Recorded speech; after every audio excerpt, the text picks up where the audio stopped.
shared my pain and it gave me a life. I put my beef with the odds to the side. Yeah, I showed them mercy. Pull up in that D and they know it's us. Don't you move too quick, boy, you close enough. I'm sipping down Julio until I'm floating. Yeah, floating up. I'm with all the dogs, yeah, I clicked up. I cut out all the ones that was switching up. Gotta get them out. Made me sick as hell. Fucking do it by myself. Man, I wish you well. Yo. Us at the block is a light show. I'm with the mob and we don't move polite. I put 100 G's in a ledger for a sense of security. It's right, okay. Chopping up the beat, I'm a psycho. I share my pain and it gave me a life.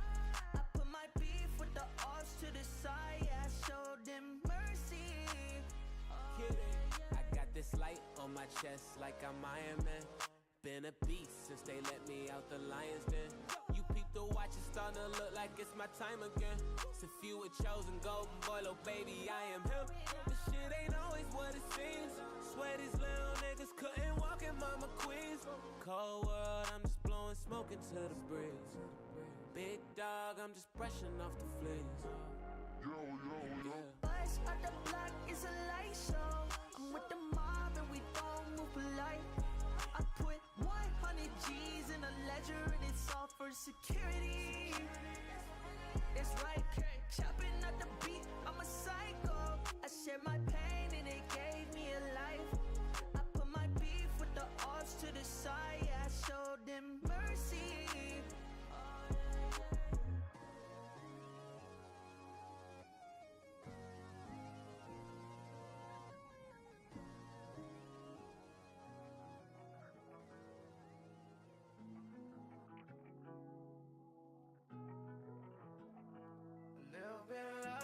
What I found, yeah. Just a little pick me up when I'm down, yeah. When I'm down, yeah. It's a good day for a good day. Sending big love in a big way, yeah. It's a good day for a motherfucking good day, yeah. Okay, a little bit of Tina, margarita, in a beach chair with my feet up, yeah. It's a good day for a motherfucking good day, yeah. Just a little bit of liquor, that's all I need. Little bit of you time when I'm free. Just a little bit of you and I when the sun goes down tonight, yeah. What would you do if we had it all wrong? Got what we want, but we still want more, you know. What would you do, yeah? What would you do if it all goes wrong? What would you do if we had it all wrong? Got what we want, but we still want more, you know. What would you do, yeah? What would you do if you got what you wanted? A little bit of luck is what I found, yeah.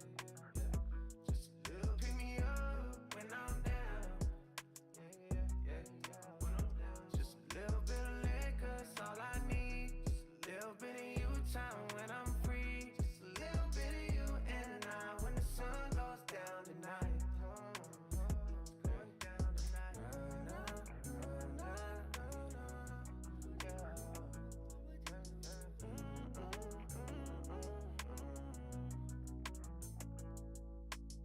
Cause I can't let nobody get me off of my way. Vibrate, I'ma let it vibrate. Let it vibrate. What would you do if we had it all wrong? Got what we want, but we still want more, you know. What would you do, yeah? What would you do if you got what you wanted? That's a big crowd, yeah, my mama big proud. Smoking on big loud, pull up the big loud. That's Ern's house, and it's Chuck house.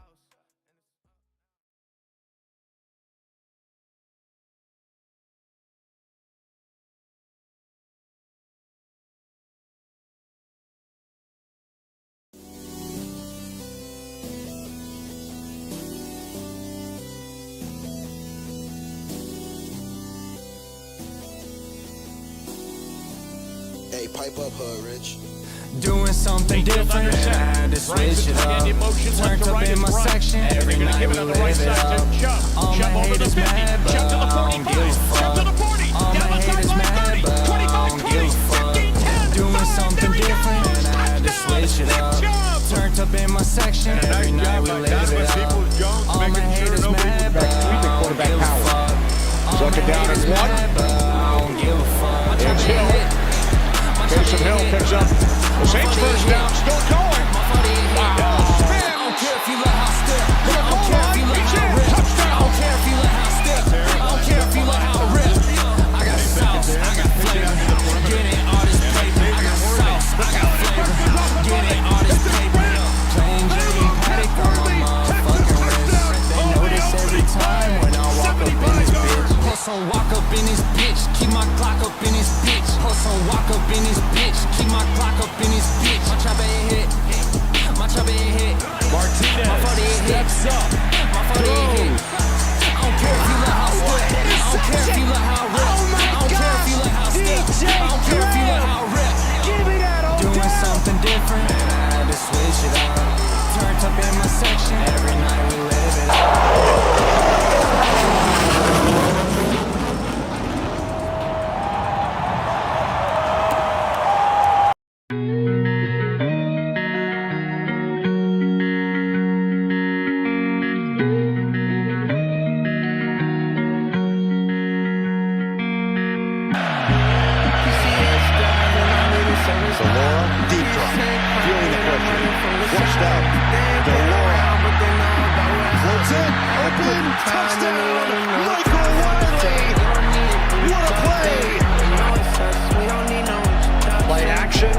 McCaffrey's there. Off his hand and picked. Bullock. He may go. A foot race for Caleb Bullock. And this will be pick 6. 92 yards. Why stop now? Why stop now? Not my style, not my style. Drop top down, that's my style.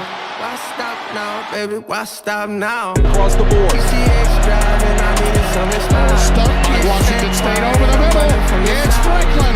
Troy Franklin will take it to the house. Touchdown, Ducks. Oh, and it's Justin Flogo. That's 18 with the interception return for the touchdown.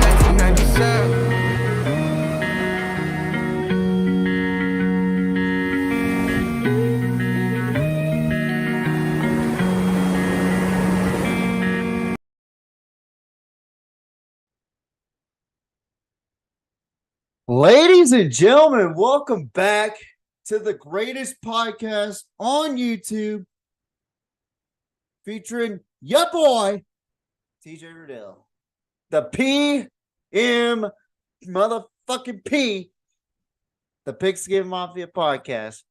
Welcome back, folks. We're here. Back after a month hiatus. Call it a comeback. Call it a comeback because me and our producer and editor, JMO, had some stuff going on. Me, work-related, him, personal issues. We'll get with that tomorrow on the talk box, since yesterday was kind of a slapdick day for me. So we were originally supposed to do the Pac-12 preview yesterday, but I was just visiting my family. They just got back from Key West. They'll never take me over there. Fucking assholes. But now they're telling me about their fishing experience over there. The first portion of it, which they were in Almirada. Apparently the tour guy was an asshole and didn't know what he was doing. And then they caught up with their other tour guide that they met back in 2019. He almost got into a fist fight. So, I mean, at the end of the day, the caught fish, it was a good ordeal. It was fun. Key West, baby. I want to go someday. But that's not why we're here. We're here. We're back. better than ever. I just came off of a summer cold, to be frank, to talk about this. Not only are we going to talk about the Pac-12 preview of this season, we're going to talk about teams leaving. And there's more than two. USC, UCLA, and as of yesterday, the Colorado Buffaloes have officially decided they want to go back to the Big 12. That the Pac-12 revenue ain't shit for them. So I can honestly say it's a good move for Colorado. They see what's going on. They see the light at the end of the tunnel, because you're starting to see new teams come into the conference in the Big 12, like BYU, that you have a history with, and you're leaving teams that you really don't have that much history besides Utah. So, I mean, it's a win-win situation for Colorado. And then, not only are those three teams leaving, and Colorado's going to play in the Big 12 next year. That's how quick this thing went. Like, they said, fuck this shit, we're playing next season. Well, there's rumors that Washington and Oregon, well, mainly Oregon, is already on the fence with the Big Ten. But there's also rumors that Oregon, Washington, Utah, and some of the Arizona schools, possibly Washington State, possibly Oregon State, could be going to the Big 12. So what are we seeing here, folks? We're seeing a dying conference. Unless they congregate all the Mountain West Conference teams with the Pac-12 teams and could join it into a fucked up version of the Pac-12, I mean, it's not going to be a Power 5 anymore. I can tell you that for certain. But I will say this. In 2036, whenever the ACC, the contract deals are done, because Florida State's already looking into leaving the conference. So is Clemson. Those two teams want to go to the SEC already. I'm telling you this right now. There's only going to be Power 3 conferences. The Big 10, the SEC, and the Big 12. There's not going to be a Power 5. There's not going to be a Pac-12. There's not going to be a ACC. So this is the last legit year probably that we will be talking about the Pac-12 as a Power 5.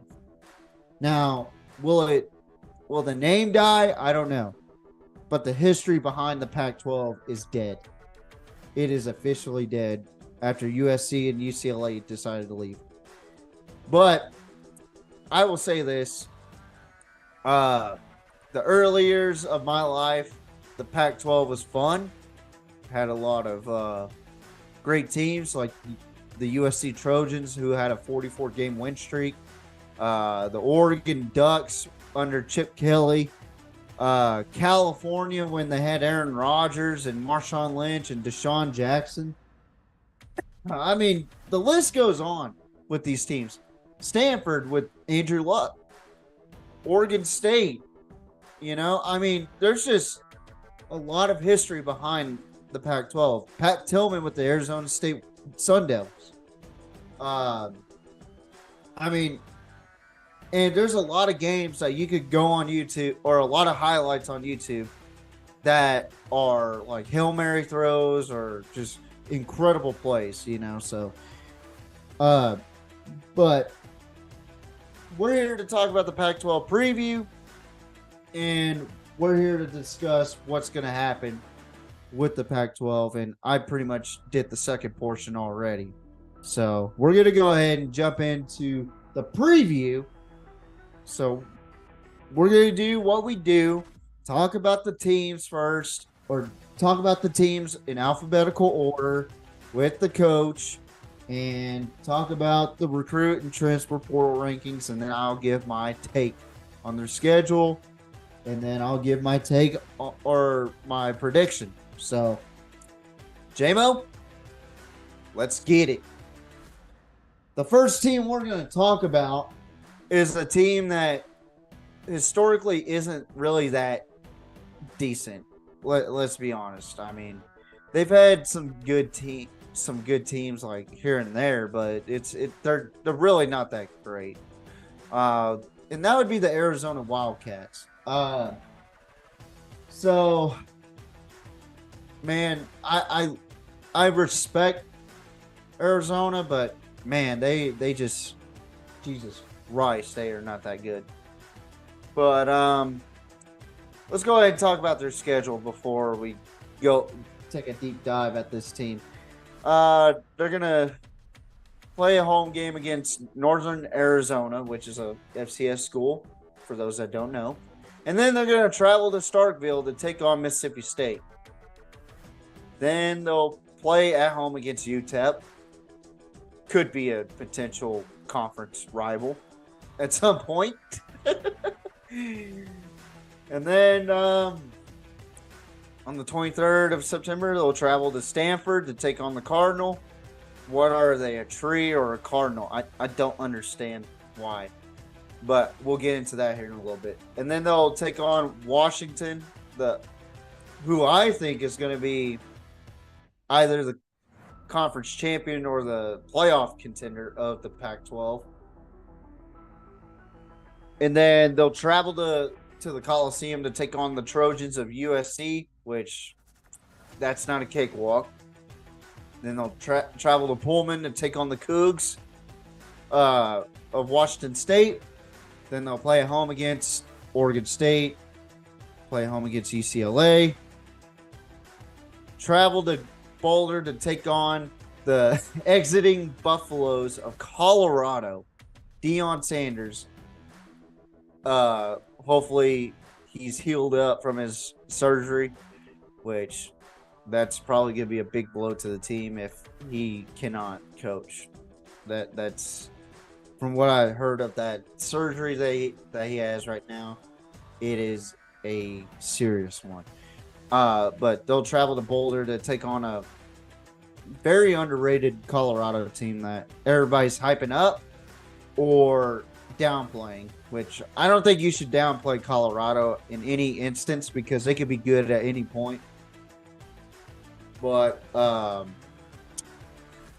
then they'll be at home against Utah to take on the Utes, and then they'll travel to Tempe, Arizona to take on Arizona State. Now, let's be honest here. This is not a good football team. This is not a well-coached football team. They have studs, but I just don't think they have a really good coach.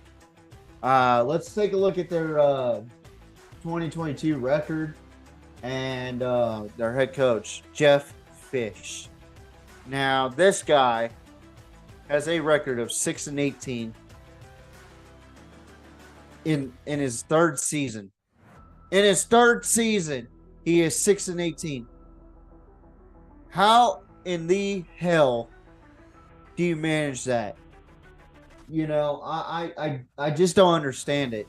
6-18, and you're going on your third year. You have to be on the hot seat at this point. Just like what Coach JB says, your third season is what defines your coaching career in any school. You know, so Jeff Fish, if you're out there, you need to listen to this and wake your fucking boys up because 5-7, 1-11 ain't gonna get you anywhere. So I mean, fuck, man, you got to get to work, dog. 5-7 with a 3-6 record.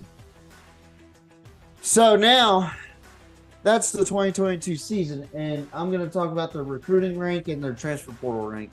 Transfer portal rank is 51st, which ain't too bad, but for a prominent conference that they like to claim themselves to be in, I would expect them to be in the top 30. You got teams that are way smaller than you higher than you. And then your recruit ranking is 38th, which it isn't too bad for what you produce, but you get guys from Arizona that go to Texas, you're losing out. And I got the same gripe for Arizona State too, The point of recruiting is to focus on the players that are in your state to begin with first, before you even consider thinking about an out-of-towner. Unless you are an Alabama, unless you are a Georgia, unless you are a USC or a Texas or a Oklahoma, or an Ohio State or a Michigan, because I'm telling you, some of these teams, they don't produce well. So let's take a look at my ceiling, my floor, and my prediction of this god-awful team. All right. My ceiling, 4-8. I don't think they have a really good chance of performing that. I don't think so. I think they are that bad this season. The floor, 2-10, not a big gap there. And my overall prediction is 3-9. I just don't see it happening this season. They have 2 easy wins against UTEP, but somehow, some way, Arizona does find a way to lose. So it is what it is. And same could be said about this next team that we're going to talk about. They're rivals. They're in-state rivals, Arizona State. I swear to God, Arizona State used to be a really good football team with Pat Tillman. Even with Herm Edwards there at the helm. And I just don't get it with these teams. They used to be a New Year's Six. Well, Arizona State used to be a fucking New Year's Six bowl team. What in the fuck happened? Let's take a look at their schedule. They'll play at home against Southern Utah. Then they'll play at home against potentially a conference rival, Oklahoma State. And I say potential because they are on the radar of possibly going to the Big 12 with Arizona. They have 4 straight home games, by the way. Taking on Fresno State. That's accurate, by the way. I double-checked that. That weirded me out. So yeah, they have 4 straight home games. I don't know how you lose I see how you lose the USC one, but I see how you lose the Oklahoma State though. Oh too, yeah, because true. They have a lot coming back. They're going to be healthy. Fresno State, you never want to count out the Bulldogs of Fresno State, but it should be an easy win for Arizona State. USC, that's going to be a tough cookie unless you find a way to compete against their offense. Offensively, you got to win that game offensively, and I say that because you have to win with your defense and play good with your offense, because USC's defense was shit last year. If Tulane could beat USC, then you could beat USC. I'm sorry. USC has a talented fucking offense. It is the same fucking thing with Oklahoma. I'm sorry, but I have to say it. Lincoln Riley is an offensive coordinator playing head coach. But what do I... And then the last game of September, they'll travel to Cal to take on the Golden Bears, which that should be an easy win. Fucking Cal sucks. And then the October stretch, they'll be at home against the Buffs, traveling to the Huskies to take on Washington. Then they'll... Oh, goodness gracious. My nose has stopped up all of a sudden. Then they'll play at home against Washington State. Then they have 2 straight away games at Utah and at UCLA. Now, that's hard. That is rough right there. You are in cold water right there, you know. So playing against the Utes at Utah is tough. They have a rowdy crowd. Playing in Berkeley, or playing in UCLA, that's tough. And then you play the last two games at home, which Oregon is going to be good with Bo Nix, who I think is a Heisman contender, which we'll discuss that later on as the PNP goes. And then the last game of the season, they'll take on Arizona. Battle of the fucking shitbird bowl of Arizona. So, oh, God. So I really don't think Arizona State's gonna be that good either. But they have a good excuse. They have a first-year head man. Herm Edwards got fired, wrongfully fired, in my opinion. But let's go ahead and talk about him. Kenny Dillingham. This is his first season, poor bastard, for Arizona State.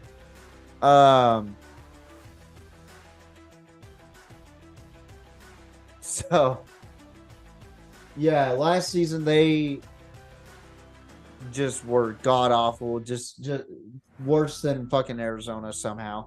But look at the handsome man with the Sun Devil trident, dude. He is dedicated. I am telling you right now, he is dedicated to this program. Transfer portal ranking. Okay, hear this. They were in the top 15 in transfer portal ranking. And their recruit ranking was 43rd. But remember, we live in the transfer portal era, guys. So this is very, very important to know that transfer portal rankings matter. They matter more, or not more than recruiting, but just as much as recruiting.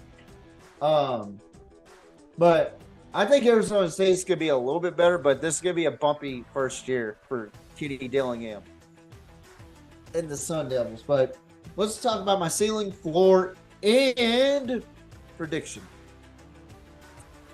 My ceiling for this team, they will be 6-6. They have a lot of upside. They have some good quality talent coming through the transfer portal. The recruiting cycle was not that bad, just like Arizona, but the only difference is Arizona State did a good job with their transfer portal. And they have a new system. They have a new coaching staff, so it's going to be tough to tell with this team. The floor is 1-11. I just see a rocky first year, and that's why my overall prediction is 4-8. You know, I don't like to say a losing record's not bad, but for like a first year at a crumbling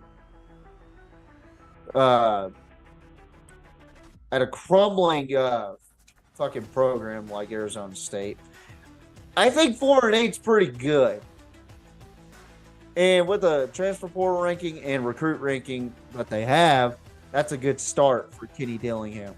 And if he could be consistent with the transfer portal and actually excel at the recruit ranking, then that's going to do well for Arizona State. I genuinely think that Arizona State's going to have a good shot at becoming a good team in the next couple of years with Kenny Dillingham. Now, when is that going to be? I don't know. But we'll find out soon. But next team we're going to talk about here on the podcast is a team that used to be, they have a lot of history, but some of it's good, some of it's bad. I don't know what to tell you. this is one of these teams that I don't know if they're going to be good. I don't know if they're going to be bad. I don't know if they're going to be dog shit or not even worth my time. The California Golden Bears, okay? Cal. Woo, boy. Man, they've had their head man for 7 years, which we're going to talk about that here in a little bit. Cal is just one of those teams where they are just sad to watch. They really are. And this schedule right here just pretty much makes me sick to my stomach with Cal, because they travel to North Texas. Yes, folks, that is accurate. I know this. They are traveling to North Texas. They are playing at home against Auburn and Idaho. Then they'll travel to Washington. A lot of people don't think this, but they could potentially be 1-3. They could potentially be 1-3 in that 4-game stretch. Who are they going to lose? Who are they going to win against? North Texas? No. Idaho. Idaho is one of the worst fucking college teams in history. So, yeah, I have them losing to North Texas at home. I'm just going to tell you that right now. Then they play at home against Arizona State and Oregon State. Then they travel to Utah to take on the Utes. Then they play at home against their rivals, USC. Travel to Eugene to play the Ducks of Oregon in Autzen Stadium. That's going to be terrifying. Play against Washington State at home, their last home game of the season. And then they have their last two games of the season on the road at Stanford and then at UCLA. And yes, this will probably be the last time that we see Cal and USC and UCLA on the same schedule. So a lot of history being written off here, folks. This is one of the teams that disputed, or that wanted to dispute UCLA and USC because of the history behind Cal and UCLA.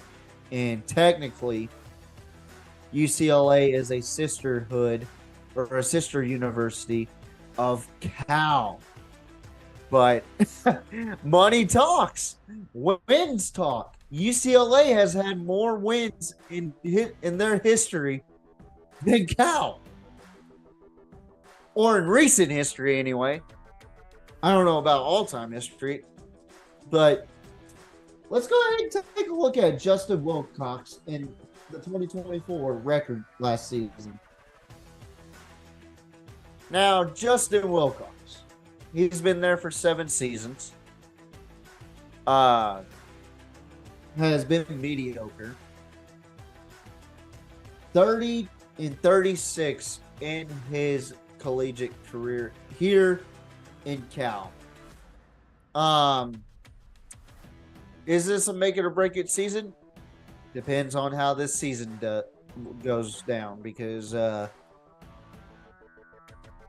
I'm pretty sure Cal does not want to keep this guy much longer for being mediocre.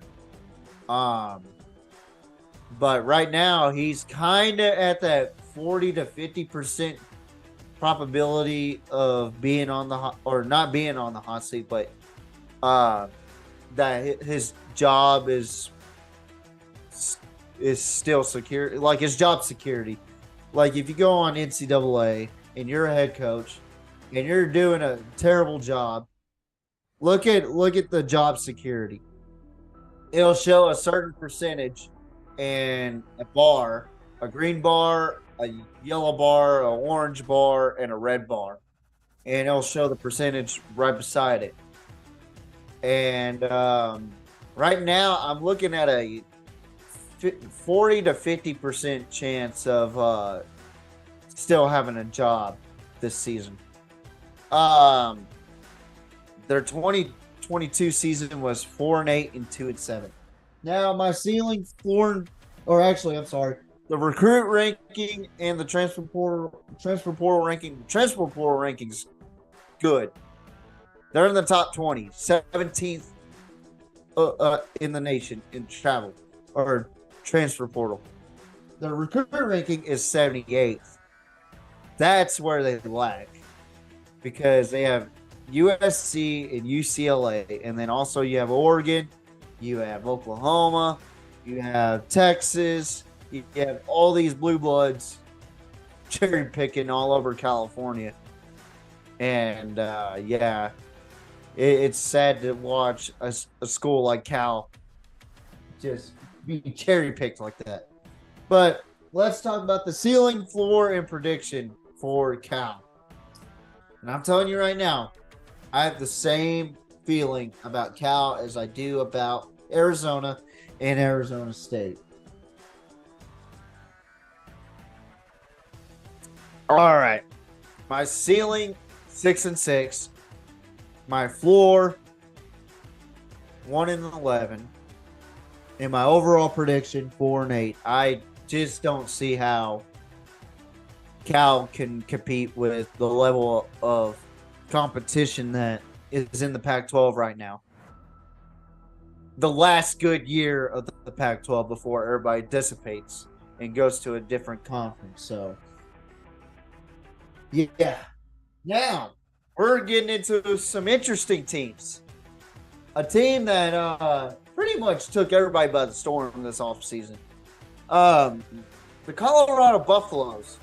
Not only this offseason, but right before the season, with their announcement yesterday that they're leaving for the Big 12, the Colorado Buffaloes. Okay, let's talk about these boys. Deion Sanders, first year.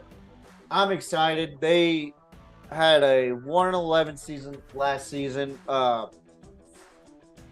And one of our favorite people, Matt McChesney, graduated from Colorado. He bleeds black and gold. Shout out to Matt McChesney. He was very happy about the transition that Colorado is going back to the Big 12. He said it's home. Things just didn't work out with the Pac-12, obviously. So, I honestly think this team is underrated. I mean, do I think they're going to be a playoff contender? Absolutely not. They just don't have the talent that USC and Washington and Oregon State have. I mean, this team has a potential to shock the world on September 2nd because they travel to TCU in Fort Worth, which is a rowdy fucking stadium. I actually snuck into that stadium back in my heyday. So Amon G. Carter Stadium is a fucking great stadium to be in, but to play against that crowd, you got to go against that freaking awesome train horn. So, Colorado, strap your seatbelts in because you're in for a good one.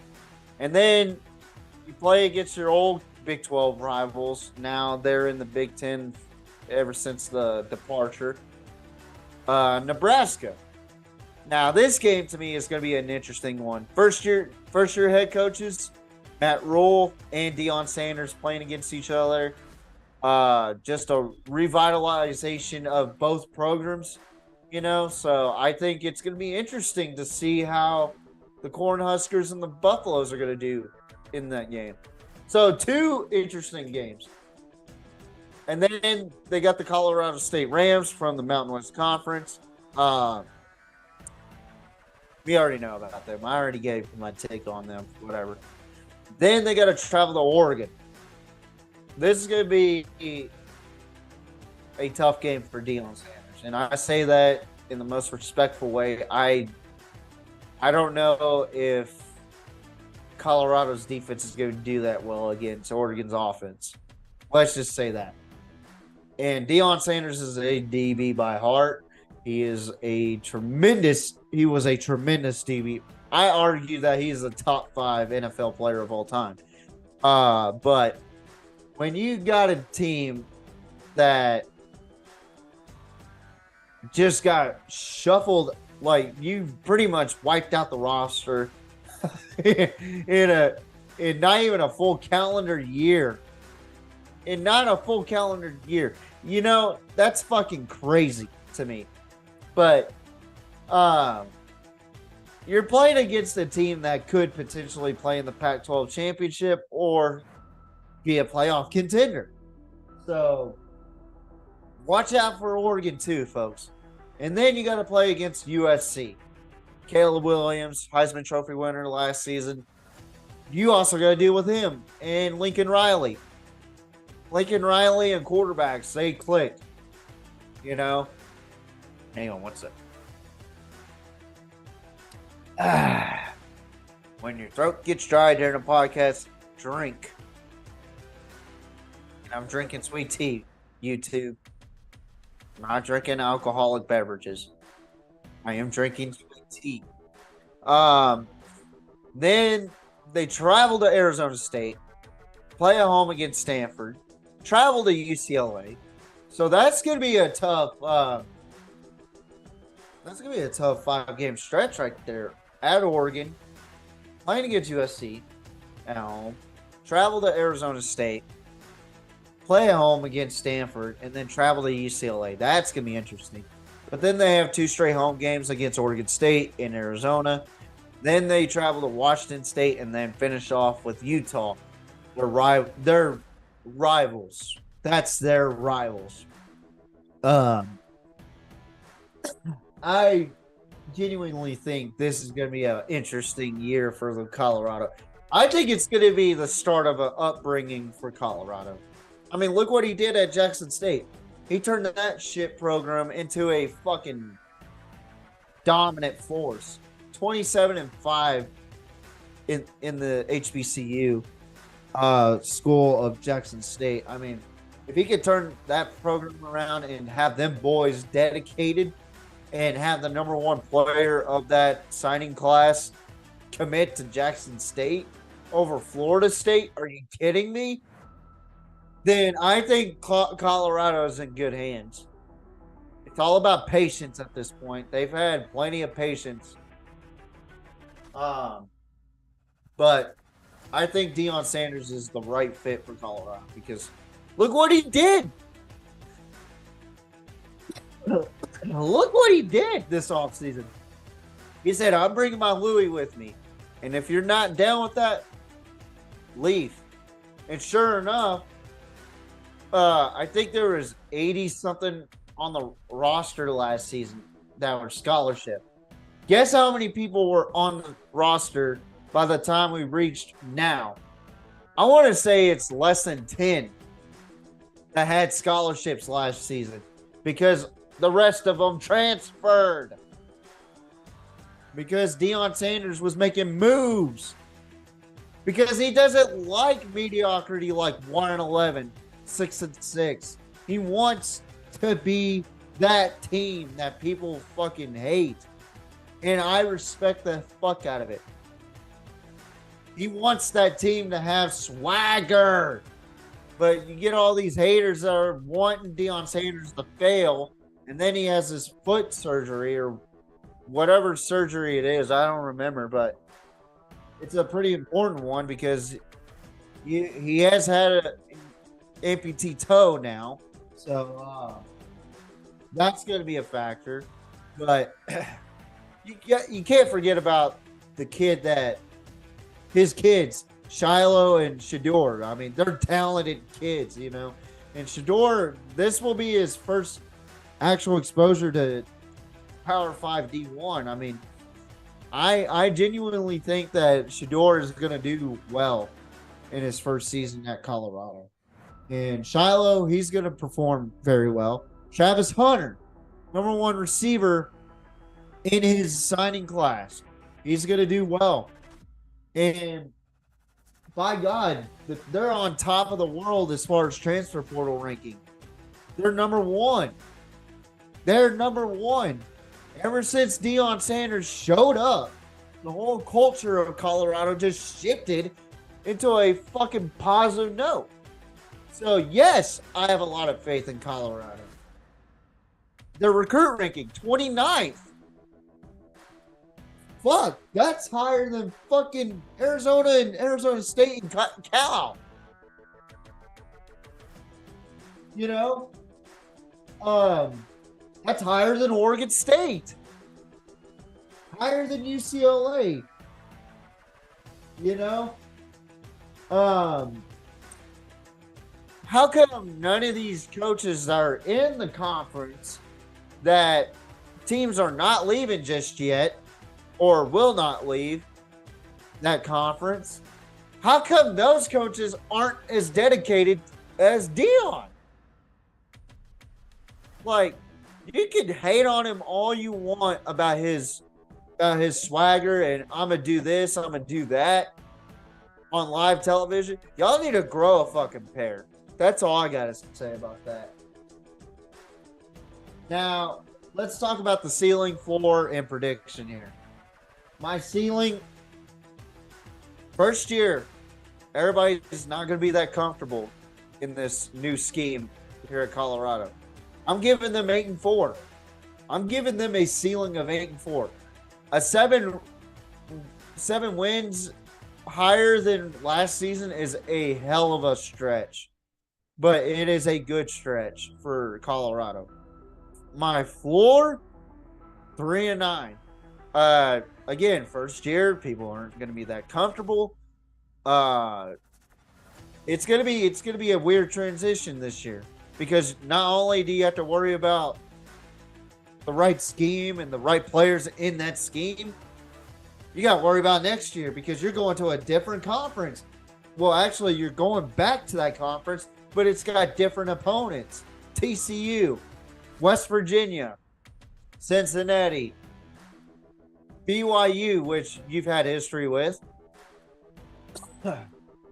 Houston, you know, and then you'll face Oklahoma State, Iowa State, Kansas, Baylor, Texas Tech. I mean, there's teams in that conference that are good. And I argue to say that they are better than Pac-12. And I'm sorry to Pac-12 fans listening. I just don't see how a Big 12 team could struggle against Pac-12. Now, my overall prediction, 6-6. I think that's the most reasonable prediction because we don't know what the fuck's going to happen with Colorado. Are they going to do good? Are they going to do bad? Are they going to exceed expectations? Are they going to plummet? Who fucking knows? But I have them at 6-6 because I genuinely think that they are going to work their asses off this season. And Deion's on to good things. I think it's going to be a mixture of inexperience with Shedeur in the D1 level, but I still think he's going to do well. So we're going to jump all the way to the O's on this one. Now, this team has made it to the spotlight before, but they have never won a national championship. The last time they went to a national championship, they got smoke showed by Ohio State back in 2014. I'm talking about the Oregon Ducks. The Quackers. I think this team could potentially be a very good football team. I don't know if they'll be as good as what people think, but they could potentially be a steal shower or a show stealer in that conference. I mean, I will say this: their first 6 games, you could argue and say they could go 4-2, 5-1. I mean, it's tough, a very tough call, but I'm very high on Texas Tech this season, so we'll see what happens. Portland State's their first game. That's a fucking 55 dub.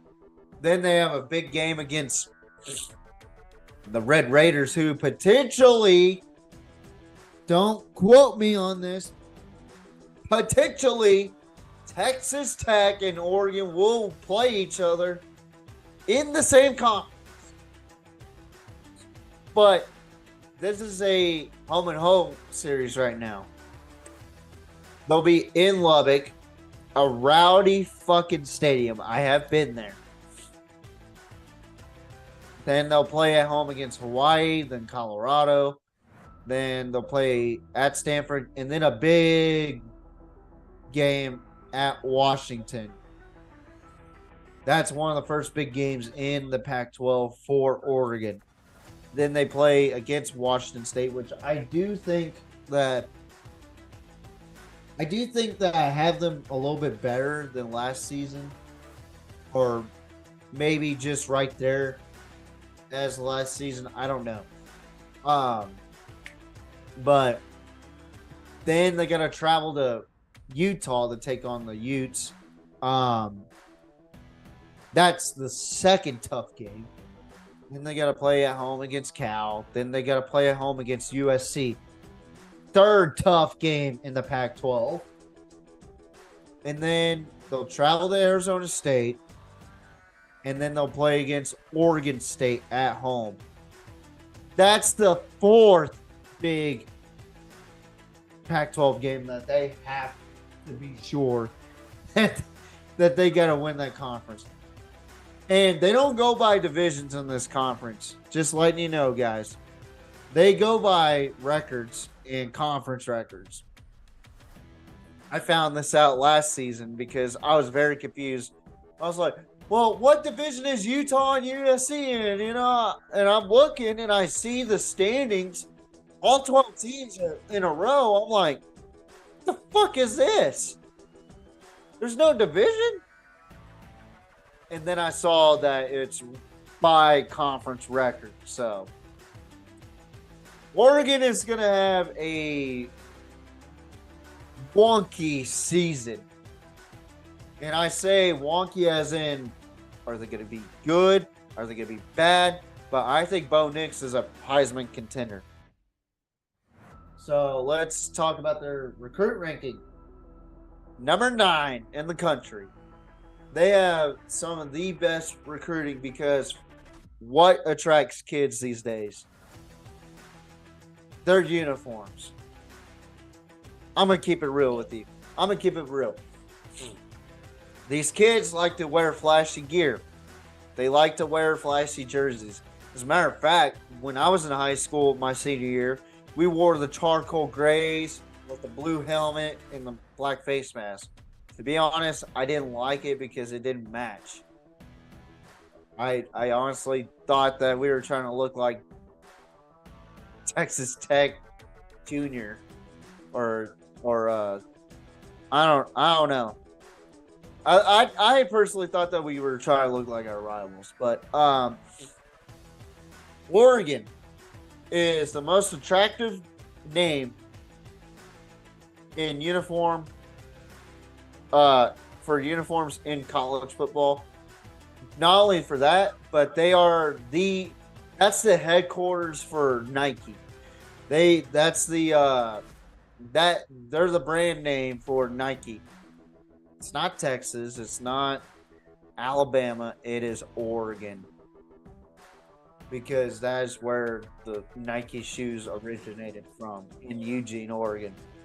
I found that out through a source when I was in the Navy, when I first joined and first got to my command. And I did my research and I was like, holy shit, Oregon is a Nike brand. Wow, I did not know that. So, yeah, uniforms matter for recruiting purposes. Transfer portal ranking 9. I am impressed with the transfer portal ranking for Oregon. People want to play for Dan Lanning, and I am I am sure that Oregon is gearing up for a different conference as well. They are on the radar to be in a different conference. But let's talk about Dan Lanning. His second season with the Oregon Ducks, he got them to a 10-3, 6-3 conference record. I actually like this guy. He came from Georgia. They got smacked in the fucking mouth by Georgia, but bounced back. That's a definition of a tough team right there. I like Oregon. I really do think that Oregon's going to be they were 7-2 last season in the conference. I like what Oregon has done this past season. But we'll see how they do because they are playing some tough offenses and they play tougher defenses than what a lot of people think. So let's go ahead and talk about the ceiling, floor, and prediction for the Oregon Ducks. Now, I have Oregon going back to 9-3 as a ceiling. My floor, 6-6. They could have a potential down season. My prediction, though, 8-4. I think they go a game down, mainly because Washington, Texas Tech, USC, and Oregon State is gonna look good this season. I'm pretty high on them. But the Pac-12 is a beat 'em up type of conference. Whoever wins the beat 'em up contest, they play in the championship, and so on and so forth. Next team we're going to talk about is their in-state rival, the Oregon State Beavers. Now, this team I have always respected. Fun fact. My second year in Pee Wee football, we were called the Beavers, and we had not the original. We had that logo of the Beavers. We had that logo of the Beavers. That is one of my favorite logos of all time. Hands down. That fucking Dixie Cup fucking Beaver could kiss my ass. This one. I'm glad I went with that one then. Yeah. Because I definitely saw the Dixie Cup Beaver too. Yeah. But yeah. I decided to go with that one. Fucking it looks a lot better. love this. I love this logo. It is considered my top 10 logos of all time. And that includes professional sports. Number one, Texas. Number two, Dallas, obviously. But Oregon State's logo is definitely in there. But I genuinely think with DJ Uigalele or whatever the fuck his name is, I think this conference now, or this team is going to be a threat. They were a threat last season, but not like this season.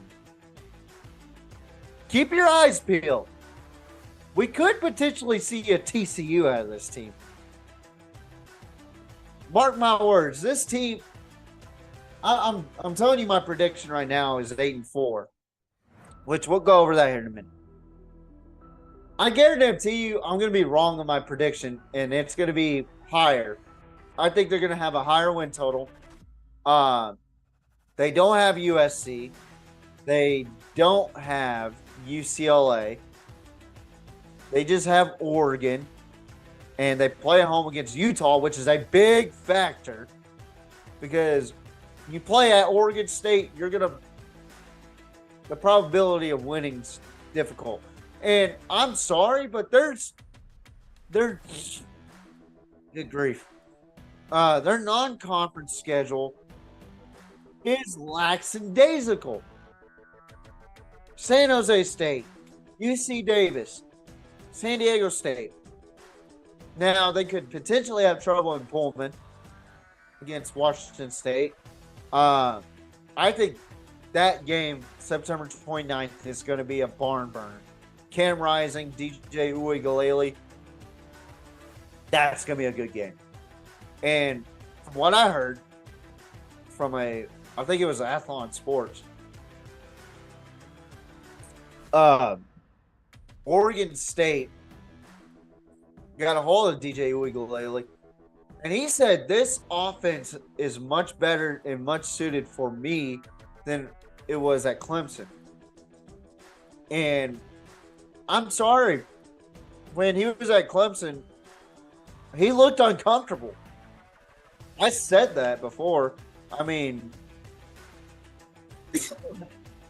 I did say he was a little bit overrated, but once I heard that, I'm like, oh, shit. So, he was in the wrong system. Because Dabo Swinney wants to go back to that 2017, 2018 fucking offense instead of working with DJ Uigalele. But, yeah. So then they'll travel to Cal, play against UCLA at home, travel to Arizona, travel to Boulder to take on Dion and the Buffs. Then they play at home against Stanford, and they have their senior day against Michael Penix Jr. and the Washington Huskies. They have Washington and Utah at home. You got to take that into consideration, folks. I'm sorry, but this could potentially be a fucking undefeated season. And I might be wrong on my ceiling, because I gave them a hard fucking ceiling, in my opinion. And we'll go over that here in a minute, because I already know who I picked to beat them in the two ceilings. And then they travel to Oregon, which that game's gonna be tough, but I honestly think that Oregon State's gonna be better. I want to point out they are the giant killers when it comes to what you talked about. It's known in fucking history. Look back when they beat USC. Yep. Look at last season. Yeah. And you fucking tell me, despite their fucking recruiting and transfer portal ranking, this team was the West Coast version of I'm trying to think right now. I'm really trying to think. What was the Power 5 team that was? I mean, that I want to say I'll a Power 5 team during that era.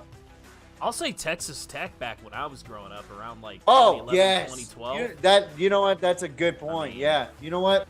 They gave Texas Tech a run for their money, and Oklahoma. You know what? I'll give you one better. Georgia Tech. Oh, Georgia Tech. Calvin okay. Johnson. All right, now you're talking. Yeah. Yeah, they were the West Coast version of Calvin or Georgia Tech. I'm not saying the same style. I'm just saying the fucking attitude that they played against fucking tough teams. But like that. I will say, when I think about college football and you say the words giant killer, I think back, and I may be wrong on the year here. If I'll address it later if I am, but I'm going to do my research. I think back in 2011, 2012, I'm pretty sure Oregon State beat Oregon when they were on top. I'm pretty sure they were in top 5, and Oregon State beat Oregon, and that's when they solidified themselves as the giant killers. Like that when you say giant killer in college football, I immediately say, oh, no question in my mind, Oregon State. Yeah. Oregon State. They're the only ones that can do it. They beat Oregon. I agree.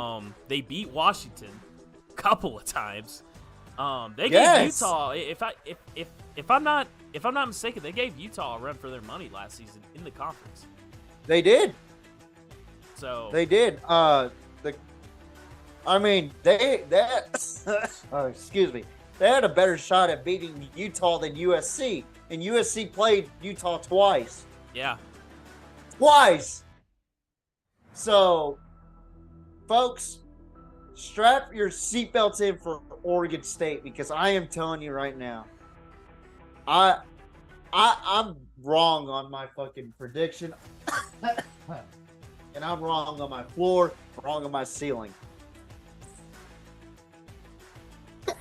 and I am very frustrated at myself for even suggesting about putting 10-2 as a ceiling.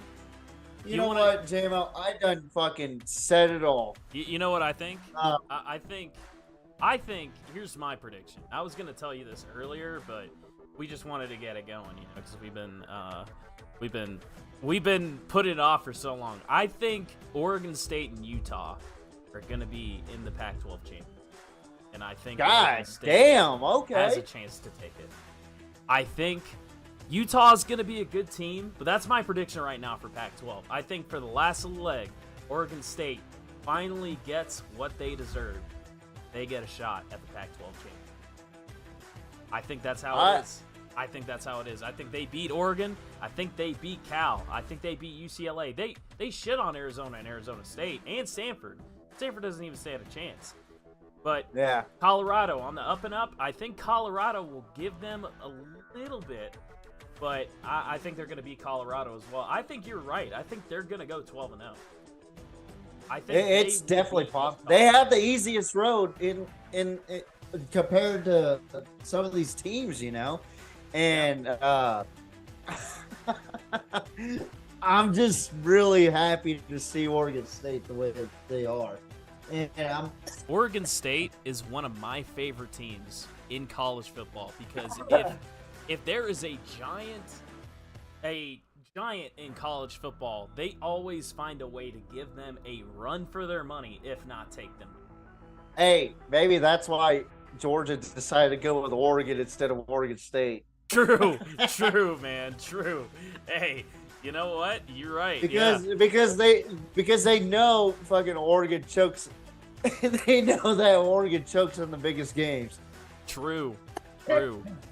But let's talk about the recruit rankings and transfer portal rankings, and then we'll get to Jonathan Smith, who had a rough start with Oregon State and then turned it around. I mean, he's not at 500 yet, but we'll go over that. Recruit ranking 49, transfer portal ranking 62, which I don't quite understand. I think it's a mentality thing that Oregon State has over there. You know what I'm saying? Like, yeah, they're like, okay, you don't want to recruit us, or it's the same way, exactly what you said earlier. They had this Jonathan Smith, 26-31. Last season, they had a terrific season. 10-3, 6-3 conference record. And they just missed the Pac-12. I want to point out, they have been slowly working their way up ever since, I want to say, 2009, 2010. They have been slowly consistent. They have been one of the most consistent teams in the Pac-12. I mean, they've had some bad. In the Pac-10. They have been one of the most consistent. I'm really passionate about this team. I think, besides Jonathan Smith's record, I think that record does Jonathan Smith injustice, because he's done a phenomenal job. Yeah. I'm really passionate about the Oregon State. Like, I mean, think about some of the great coaches that have been in college football. Yeah. Like Bob Stoops. He didn't start out well with Oklahoma. He started out with a 4-8 record. I know I know a lot about the Stoops brothers, and I think you know why. Yeah. Yeah. We'll go over that next week. Oh yeah. I'm really passionate about the Stoops brothers. We got a good show for you on the SEC preview, but oh yeah. Yeah, Jonathan Smith, 26-31.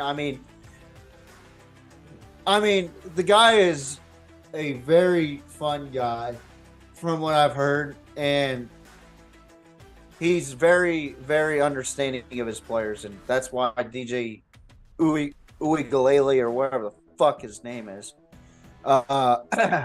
he said this offense is very, very simple and understanding than what Dabo had. And that speaks volumes because Dabo Swinney is like a top 5 coach in college football in the last fucking decade or so. So that speaks a lot of volumes. Now, is it a player deal or is it Dabo can't get out of that coaching system like Jimbo Fisher, you know? But I'm telling you right now, I am pissed that I even put my ceiling and my prediction at that. But let's go ahead and put what I had. I'm telling you right now, I disrespected Oregon State. But it was intentional. It was intentional. I disrespected them in the most unintentional way, and I may have pissed off a fan base, and rightfully. This is the one time I will say I rightfully pissed off a fan base. Ceiling 10-2, floor 7-5, overall prediction 8-4. I'll agree with you on this prediction, but I want to modify it a little. I want to say they go 9-4 in the conference championship. Yeah, the reason is I think because I think, like I said, it's building up traction. So are you saying they win the conference, or are you saying they lose the conference? No, they win the conference. 9-4. Damn. So you agree with me on the overall? Yeah. You agree with me with the regular season overall prediction? I think their ceiling should be 12-0. I think they can. I agree with that. But I agree with that. The reason why I say that. The reason why I said ceiling at 10-2, I remember doing this. Utah and Washington. Washington's good. Yeah. I've seen them play against Texas.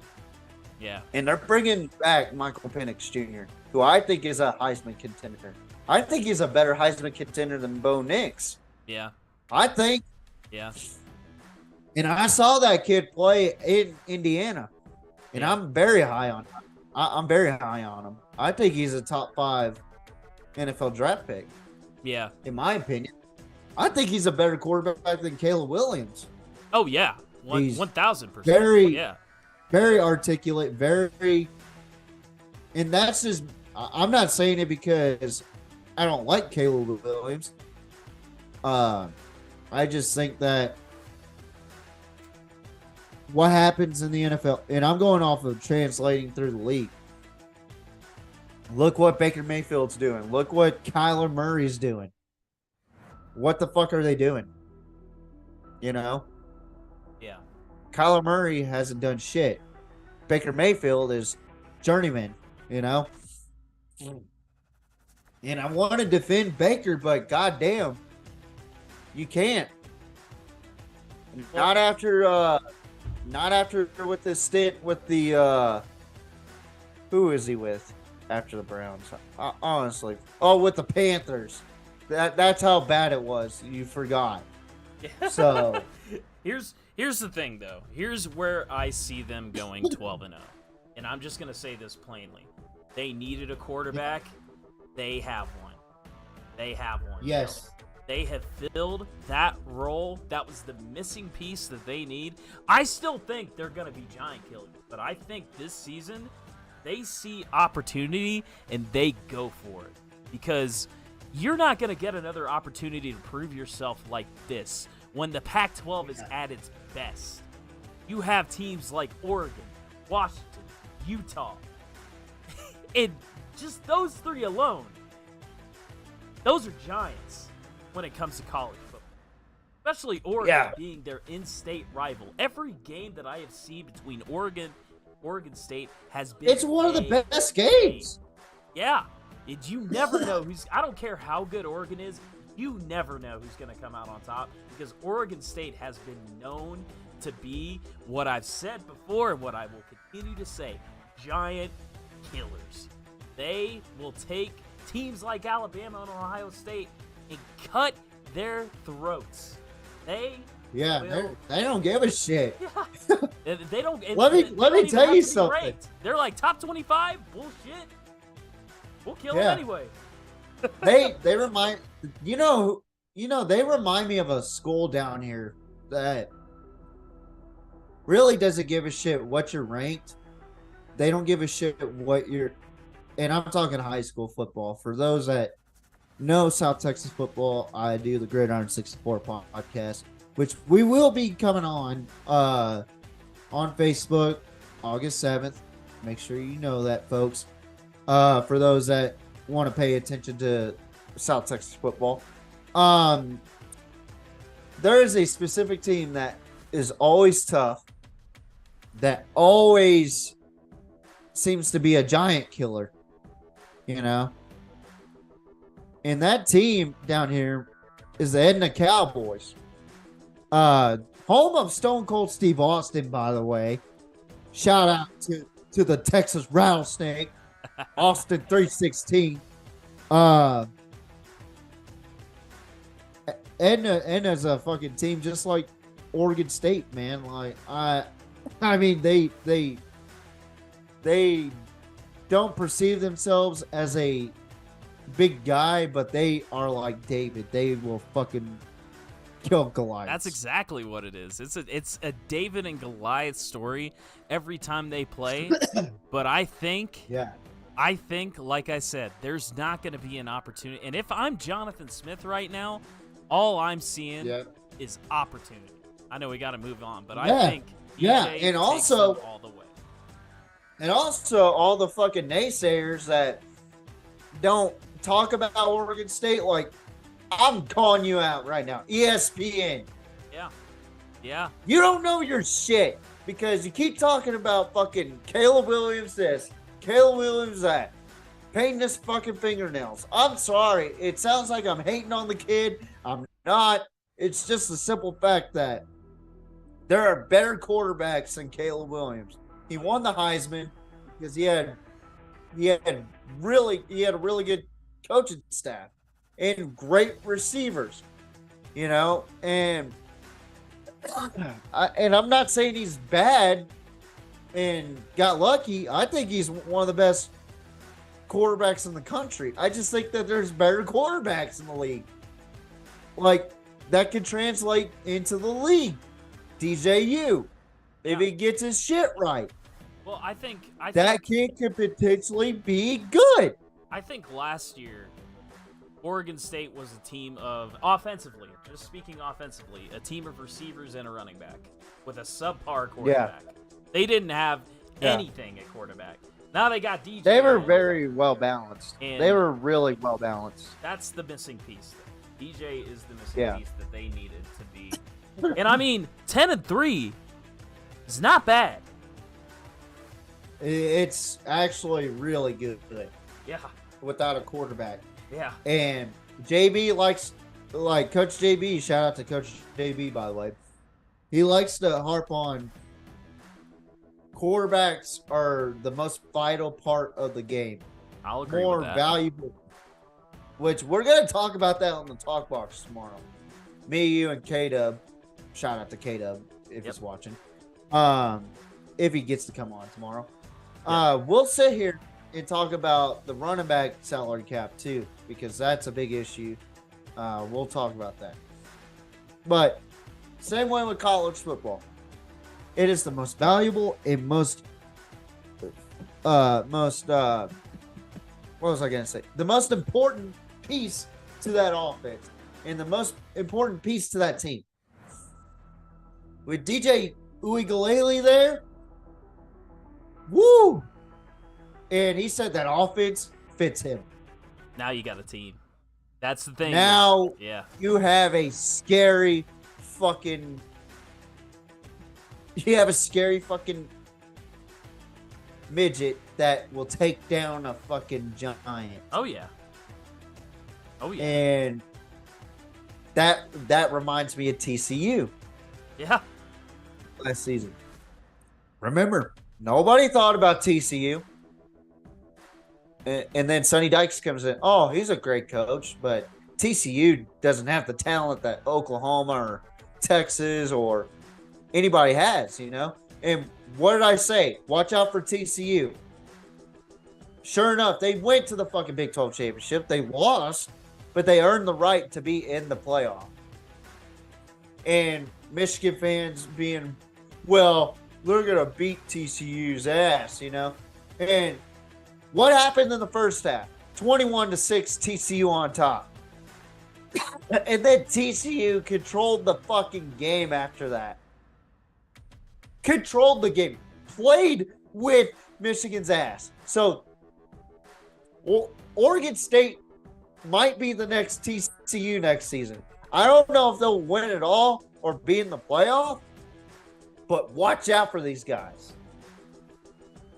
That's all I got to say for. That's all I got to say for Oregon State because we're running out of time and we got to get through these teams. Yep. And we got a lot of good teams right here. After Stanford, next team is Stanford, which they have a first-year head man, Troy Taylor. Recruit ranking 45th in the country, transfer portal ranking 75th. They don't impress me at all. Ever since Andrew Luck left and Christian McCaffrey left, they have been stagnant. And everybody's confused about their fucking mascot. Are they a fucking tree? Are they a fucking bird? Well, I have the answer. It's a goddamn tree. They are a fucking tree. It's supposed to represent the redwoods of California. So there you go. There's a lesson for you guys. JMO, if you can, put it in the chat where it gives the full definite, or gives the gives the history of the Stanford Cardinal. Anyway, but yeah. So let's talk about their schedule. They play at Hawaii, then they travel to Southern California to take on the Trojans. Probably the last time in conference play. Then they take on Sacramento State.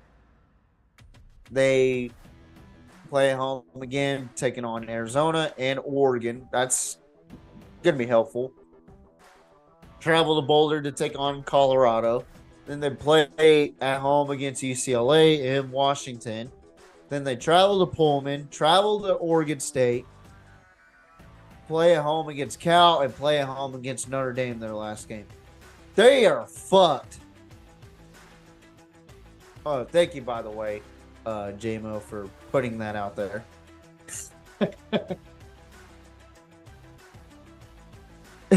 Was the unofficial mascot. Nobody really understands why. We're talking more about the mascot than the football team because we already know what's going to happen here. I mean, you're playing at home against some of the toughest teams. You travel to Southern California. You play at Boulder. You play against Oregon, UCLA, Washington, Notre Dame at home. You play at Washington State, and then you play at Oregon State. I just don't see how they could possibly win more than fucking 4 games. I don't. There's just no possible way. That's the max that they have, in my opinion. But if they play their cards right in Stanford, use fucking Emmitt Smith's son, who's there, and he doesn't get injured, then you have the capability of being a good team. But I don't think they're a good football team overall. But yeah, Troy Taylor, first year head man. Last season they were atrocious, even though they have who I think is a top tier running back, Emmitt Smith's son. I forgot his name already. They went 3-9 and 1-8 in the conference. It's just EJ Smith is his son. EJ Smith, that's his name. EJ Smith. I couldn't remember his full name, but EJ Smith. That kid is special, but he's very injury prone. That could potentially scare away some teams in the draft. Besides him, Stanford's fucked. They don't have a good quarterback. They don't have good anything. They are fucked to the bitter core. But here's my ceiling, floor, and prediction, because I already talked about the recruit ranking and transfer portal ranking. So their ceiling 6-6, floor 3-9, and prediction 4-8. I think they are going to be piss poor this season. They have a new head coach, new regime. EJ Smith, I don't know how healthy he'll be. Hopefully he's super healthy to where he just blows out of the door for the Pac-12 or for the Stanford Cardinal. But if I'm Stanford, I'm a run first team. I don't give a fuck. Their offense is atrocious. Defense is lackluster. I just don't see Stanford being a good football team this season. I just don't. We said all the good things that we needed to say about Oregon State. I could barely say anything good or bad about Stanford because they are just fucking it's over. The Andrew Luck days are over. The Christian McCaffrey days are over. So, Cardinal fans, y'all need to chill the fuck out and realize that y'all have an injury-prone running back. Which, in my opinion, might be irrelevant in the league in the next several decades. Maybe in the next 2 decades. I don't know. But anyway, let's go ahead and move on to the actual next best team. Or not next best team, but actual good team. That was the last shit team that I could talk about.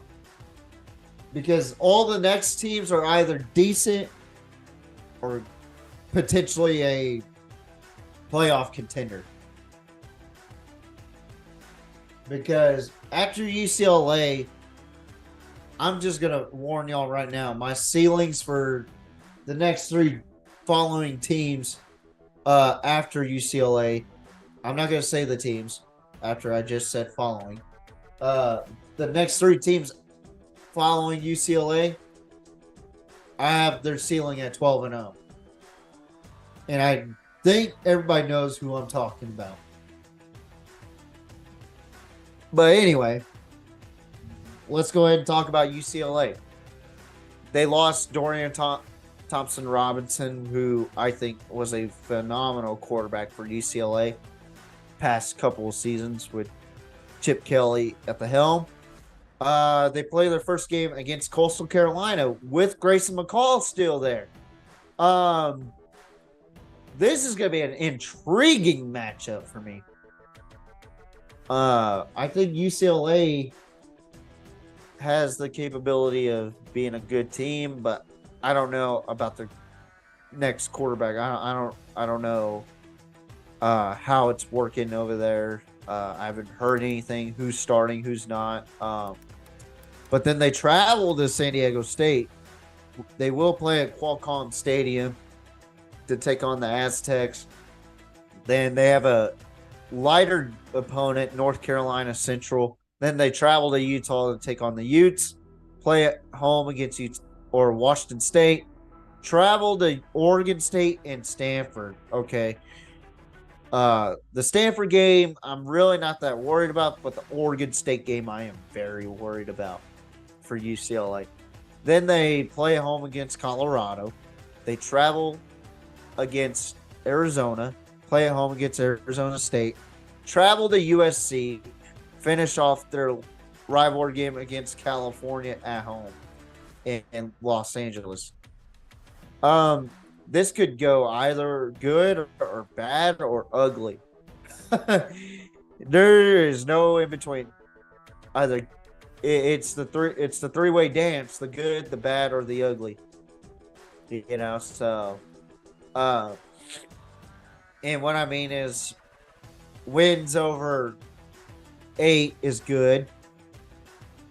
Wins under 7 are bad, and wins that are 4 and below are ugly. So, I mean, it's just one of those deals where we don't know what to expect from UCLA. They could potentially be a team that is to be feared, but we don't know. DTR's not there anymore. They lost a lot of offense there. Zach Charbonnet, he's not there anymore. Transfer from Michigan, now with the Seahawks, you know. So this is gonna be a tough offensive struggle for UCLA, but I do think they will have a positive outcome. The recruit ranking is 46. Their transfer portal ranking is 13. So the Pac-12, in my opinion, has the best fucking transfer portal rankings that I've seen so far. But again, I mean, Chip Kelly, he's done a decent job, but how is he going to do this season? I don't know. We'll see. Let's take a look at Chip Kelly in last season, where they had a very disappointing season, in my opinion. I had them very high last season. They went 9-4 with a 6-3 record. Chip Kelly coming in his 6th season, 27-29, pretty average, but at the same time, he had a horrible start at UCLA and then really just sprung out with DTR. I mean, he finally figured out that switch that DTR became a really good quarterback, you know, and DTR took a hard hit last season that really cost UCLA the game against Utah, I believe. I think it was Utah. But he took it like he didn't know where the fuck he was, you know? So it was very tough to watch that game and to watch UCLA last season. I genuinely think this was a disappointing season for the Bruins. But my ceiling, my floor, and my prediction, this is going to be a tricky one because my floor is my prediction. My ceiling is 9-3. My floor is 7-5. And I just said my floor is my prediction, so 7-5. I just think they're going to have a down year, but in a positive manner. I think they have a very solid group. I just don't think they are going to be as tough as they were in the past couple of seasons. Now, we're going to move on to one of the 3 teams that I have 12-0 on the ceiling. Ladies and gentlemen, University of Southern California, in my opinion, this is going to be a hot topic here. And I hate to say this because I love my Longhorn band, but the USC Trojan band is by far the best college football band in history. Every time you hear what's that song, their fight song in general, their start up to the fight song, it just takes you back to those. You ever watch those Greek movies where their fight song is called Fight On. It's a good song. Yeah, Fight On. So Fight On reminds me of those old school movies that you'd watch at 3 o'clock, maybe at midnight. And they had the clay motion monsters, you know, the clay motion fucking Cyclops, you know, Perseus or Excuse me. Oh, I ran out. That's fucking grand. That song just fires me the fuck up. Especially for a fucking college football game. If I listen to them live, I swear to God, J-Mo, I'm gonna cry. Because I'm not wearing pads and I'm not down there taking arms with my brothers. That's how I feel about this song. Like, it makes me want to go out there and fucking go to fucking war. You know? And USC has been down for a long time. You know? They have not been a good football team in a long time. Like, in the national conversation, good. Last time they were, and they played a really good opponent, like Alabama, they came out looking like fucking dipshits. And they got smacked around. You know? Now, they have a good coach. The only problem with him is, like I said, he's an offensive coordinator playing head coach. You know, I'm not saying he's a bad fucking head coach. I think he's an excellent head coach. I just think that he's more solely focused on the offense, and he just tells his defensive coordinator, hey, do this. You know, and it just doesn't work out. He's had the same fucking defensive coordinator since his Oklahoma head coaching days. But I just don't know how well USC's defense is going to do. But with the recruit ranking of 8 and the transfer portal ranking at 4, that gives me a little bit of hope that Lincoln Riley is actually plugging in where it counts, you know. But they have honestly the easiest 6 games on the schedule that I've seen so far. San Jose State, Nevada, Stanford, Arizona State, Colorado, Arizona. And I'm not knocking Colorado. I'm just saying, those 6-game stretch, it's easy. That game in Boulder might be crazy because those tickets will be sold out. They have those tickets haven't been sold out in a long fucking time, J-Mo. So imagine Colorado having a fucking packed stadium like they did. Oh yeah. In the spring game. So oh yeah, dude. That type of atmosphere tenfold. Oh yeah, it's gonna be a big one. Especially with USC coming in the helm. Oh yeah. But the big game here is at Notre Dame. Oh, 100%.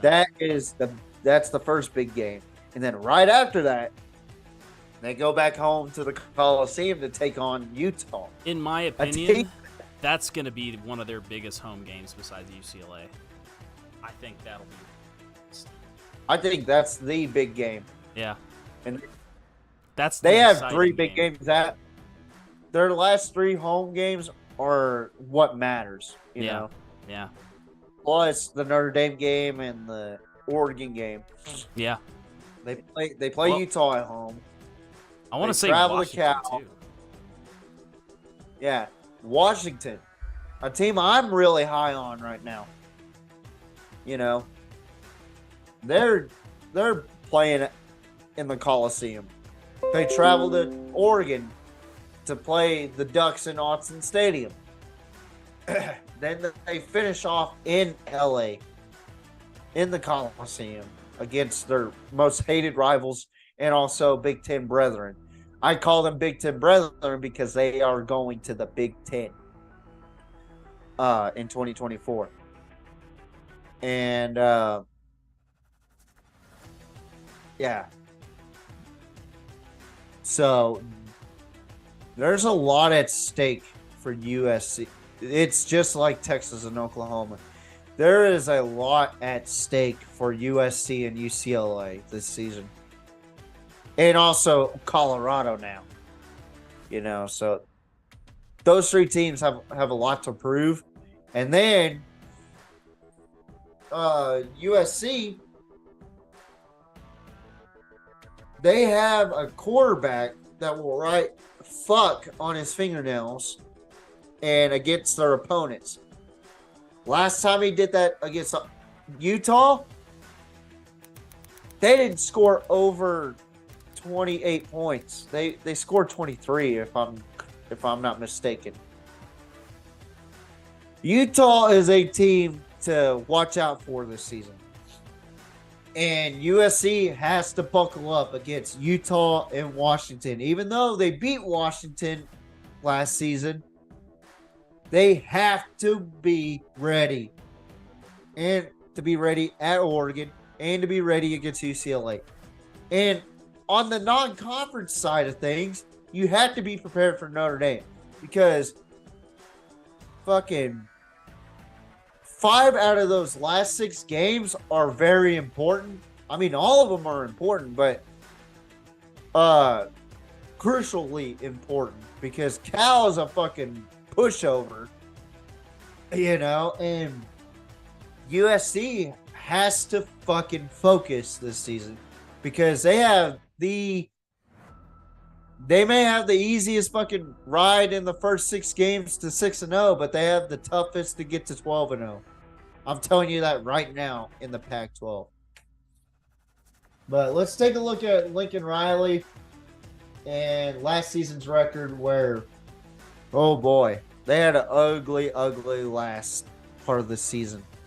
Losing to Utah twice. And then going to the Cotton Bowl.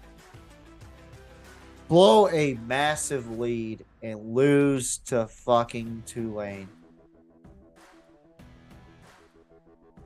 Losing to Tulane in the Cotton Bowl. Tulane was a former SEC member, but now an American Conference.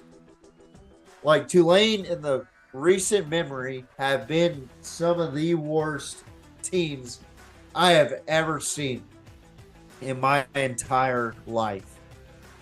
But ever since they had good old God, what's his name? Ever since they got that coach. Fuck. Are you talking about Tulane's coach? Yeah. Willie Fritz. Willie Fritz. I couldn't remember his name for some reason. But ever since they got Willie Fritz at Tulane, Tulane's narrative changed to, okay, we're going to beat your fucking ass. It doesn't matter how much we lose by. We're still whooping your fucking ass. And sure enough, Tulane beats USC, a fucking blue blood. Okay, the rule of thumb is if you're known as a blue blood, you should not lose to teams that are not blue bloods. You should beat teams that are blue bloods. And I'm sorry, Texas is in this category too. Oklahoma is in this category too. Georgia at one point was in this category. Now they're not. I mean, there's just a lot of teams that are blue bloods that have been or are in this category that USC is in right now. That Texas is in. That Oklahoma is in. That, let me think. Well, that's all I could think. Well, fuck. Nah, Bama. They haven't really lost to anybody that's not supposed to beat you. Did you mention Oregon? Oregon's not a fucking blue blood. They are not. I don't care what. If you don't win at least fucking 3 national championships in your program history, you're not a fucking blue blood. All I'm gonna say is it's interesting that USC is not playing Oregon State. I think that's an interesting. I think that is. You think they're Pac-12 scared? politicking. Oh. Pac-12 politicking. I think they could beat them. I really do. I think they could. I think so too. I think if they played, in fact, I think if it were, I still think it's going to be Utah and Oregon State in the championship. But I think if USC played Oregon State, they would lose greatly. I might have to disagree with you on the championship though, because the next two teams is who I think is going to make it. Okay. All right. All right. These next two teams, starting off. Oh, we got to do your ceiling, floor, and prediction. Yeah. Oh, by the way, USC is not going to the Pac-12 championship. I'm sorry, guys. But I do. I still have them at 10 wins in my prediction. My ceiling for them, 12-0. My floor, 8-4. Because of that tough 6-game stretch. My overall prediction, 10-2. Losing to both the two Pac-12 championship contenders that I have in the Pac-12 championship. Utah and Washington. Now, we're going to sit here and talk about USC for a moment before we move on. Everybody was hyping up Lincoln Riley. I mean, rightfully so. Rightfully so. Was coached underneath Bob Stoops and Mike Leach. I mean, the guy's a fucking offensive genius. My problem with USC is their fucking defense. Giving up 46 points to Tulane. Giving up 40-plus points to fucking Utah. Who is a fucking offensive fucking team, you know? But they have fucking roughnecks in the defense. USC has some soft necks in the fucking defense. Until they prove me otherwise in a Pac-12 game, then I don't have them winning the Pac-12. Call this a hot take, because I don't think USC is going to be in the Pac-12 championship. And if they do end up in the Pac-12 championship, clip this, USC fans, laugh at me, put the clown face emoji on me. I don't care. Until you actually win the Pac-12, I don't care. I don't think y'all are going to make it. I think y'all are going to be this close, but you're going to lose to Utah and Washington. And I think the best team in the Pac-12 is the next team. Overall. And this next team is the Utah Utes. I genuinely think this team is going to be something special this season. Kyle Whittingham, 11th season with this fucking team. Cam Rising, potential fucking Heisman Trophy winner. This team has been looked down upon when they first stepped into the fucking Pac-12. Yeah, I was alluding to that. They are the 2022 Pac-12 champions. And I think, in my opinion, this could be an early hot take. It possibly cannot be. I think they're going to win the Pac-12. I think Utah's going to say, fuck you, Colorado, fuck you, USC, fuck you, UCLA, y'all can leave. We're going to be the champs. Oregon, Washington, if you want to fucking leave, go ahead, because y'all ain't champs. We're going to be the 2-time champs. And I'm sorry, but I think Florida and Baylor are overrated. Florida is not going to do that well. Baylor's overrated. So going to Waco, they're probably going to surprise the Big 12 committee, and they're they're gonna have the Big 12 on their ass to get Utah into the Big 12. I'm sure. Easy win against Weber State. Then they play at home against UCLA. I think that's going to be an easy win. Yeah, I said it. Easy win. At Oregon State. Now, this game, I think, is going to be the toughest game besides that 11-11 game. I agree. I totally agree. They play at home against Cal. They travel to the Coliseum. But here's the thing. USC has to get over the Utah hump for me to be like, okay, USC is going to be a good team. Or USC is going to be a conference champion or a playoff contender. Or, honestly, a conference championship contender because you can't beat a team twice. Utah proved me wrong last season. You know, I said USC's going to beat them. They beat them the first time. And then I was like, well, it's hard. I think I said this. I would have to look back. I think I said that Utah's going to lose to USC, and USC beat the shit out of them. Or Utah beat the shit out of USC the second time. You know, and I'm sorry, but I'm riding high. Shout out to DJ Lil King, which we'll have him on the show. I'll talk to you, J-Mo, tomorrow about that. At some point to talk about Heisman candidates. Me and him kind of conversed with each other through Facebook Messenger.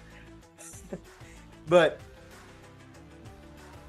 I think Oregon State and Washington's important, or the two most important games.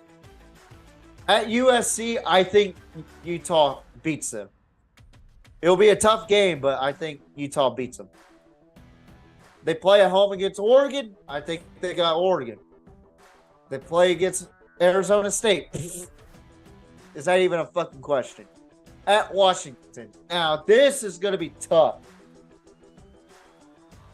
Huskies Nation is going to be fucking wild that night or that day or whatever the fuck they play. I'm telling you what, J-Mo,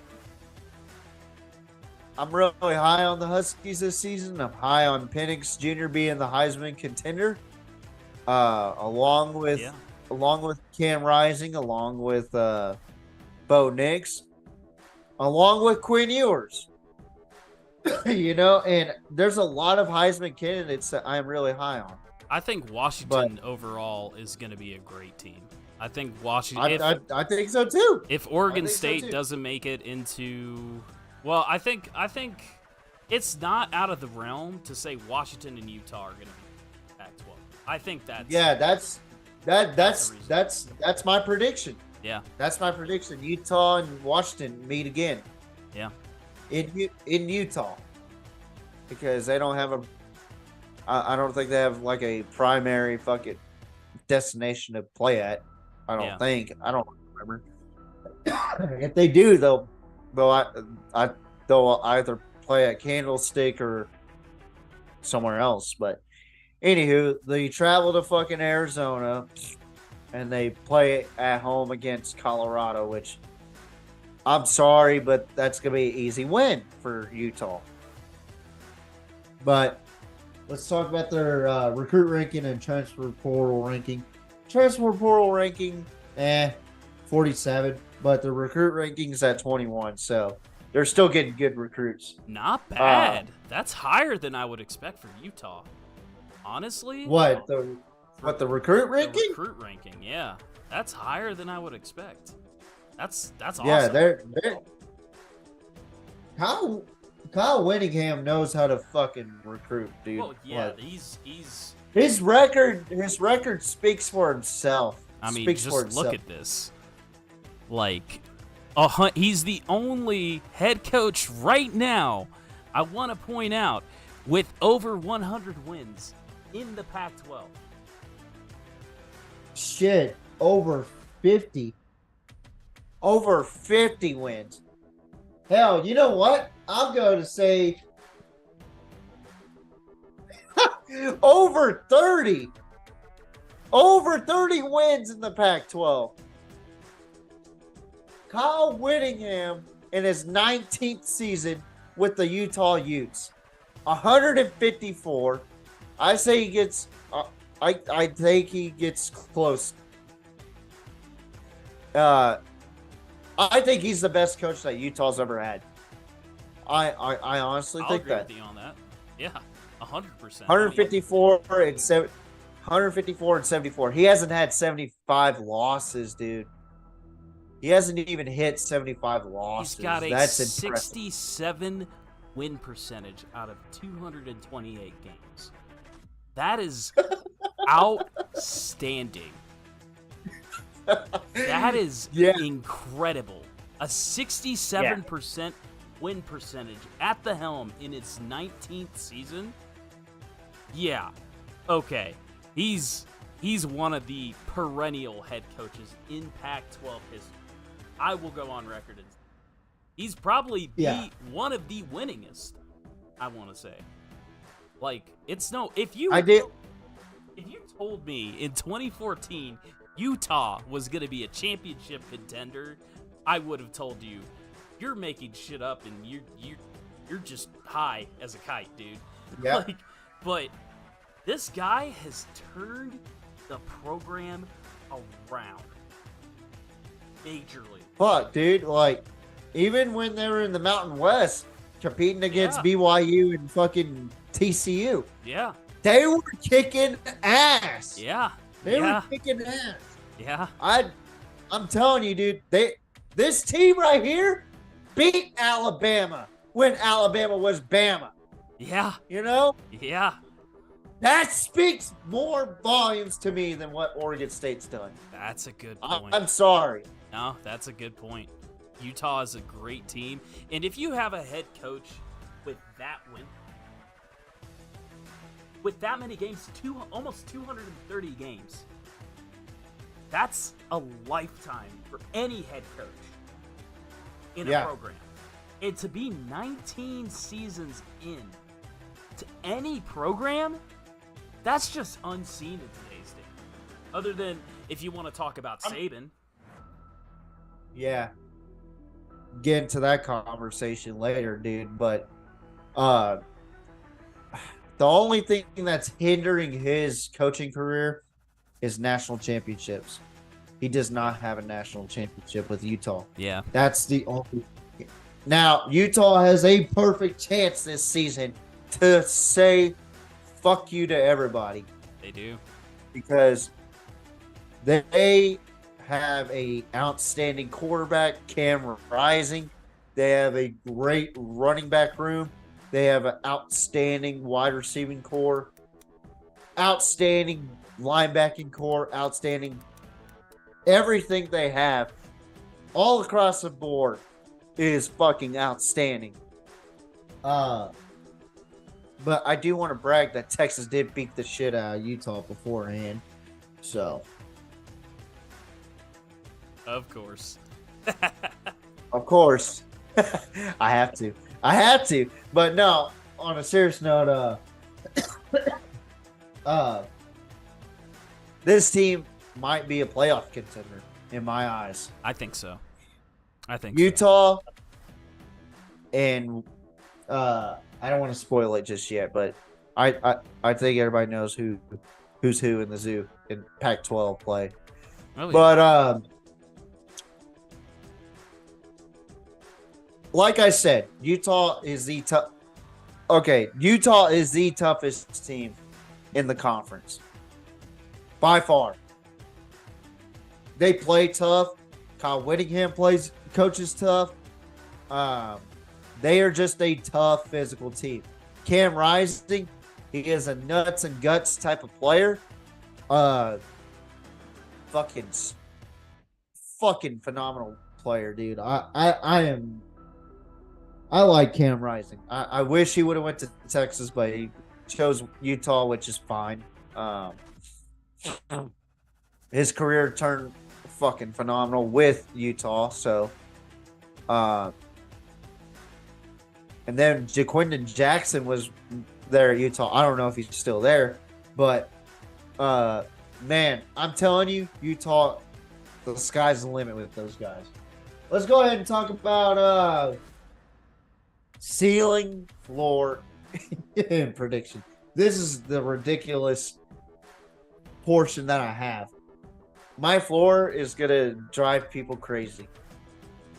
How are you talking this team up but have a floor of 6-6? Injuries.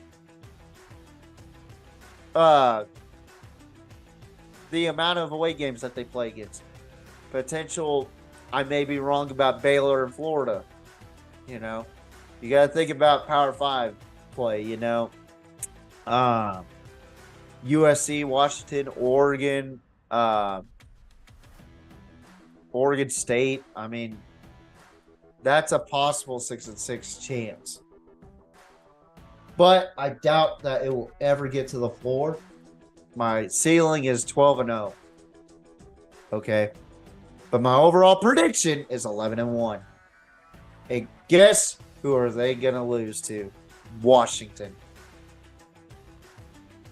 I want to say, do you think, would you change that to 12-1? You think they're going to win you think they're going to go back to back? I think so. All right. I genuinely think that this team is going to be the team that's going to wreck shop in the Pac-12. I think so. And I won't be mad if I'm wrong because there's a lot of good teams in this conference. Yeah. But to me, this is the most well-rounded team in this conference. I agree with that. And the team behind them that I'm about to talk about next is the second most well-rounded team, in my opinion. That impressed me against Texas last season. The team that could say out of the Pac-12 has beaten Texas in the last 5 years.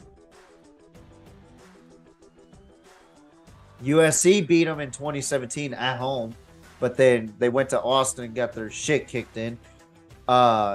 Utah tried to go against Texas. Texas dropped 50 on them. Same thing with Colorado. You know, or actually it's the other way around. Both Alamo Bowls.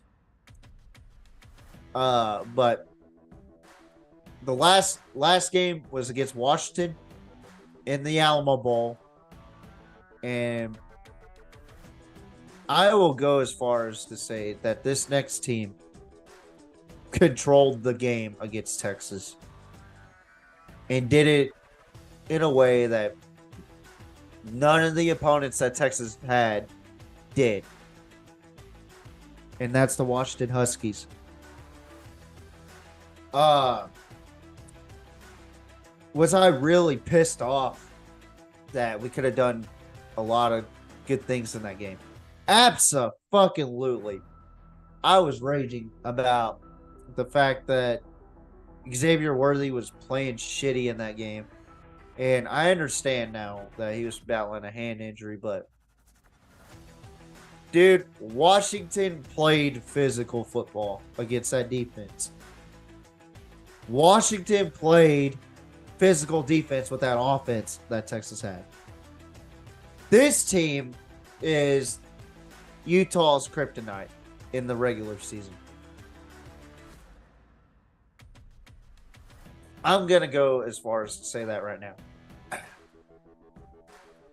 Now, they have an opponent to face. The very first game of the season. And that is Boise State. That is not an easy task. I don't care who you are. Boise State is not easy.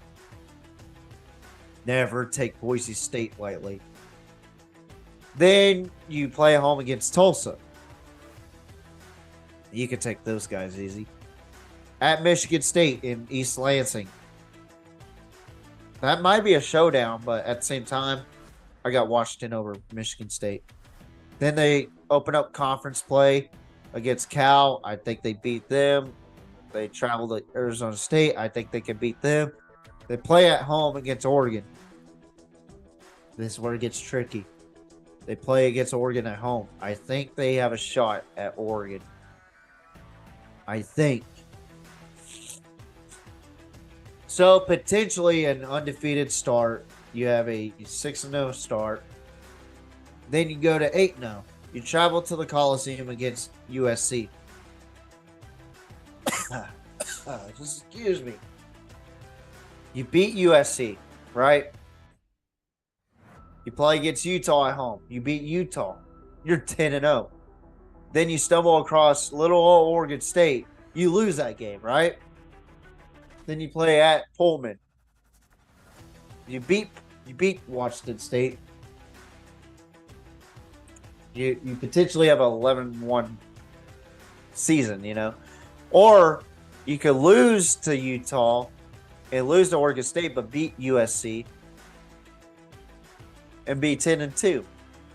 It'd still go to the Pac-12 championship because you would have a 10-2 record and you beat USC. You'll both have the same conference win-loss record. But the only difference is head-to-head. And you beat USC, so you get to get another shot at Utah. You know, so. Or, let me throw you a curveball. You lose to Oregon and you lose to Oregon State. But you beat USC at home. Or at USC. And you beat Utah.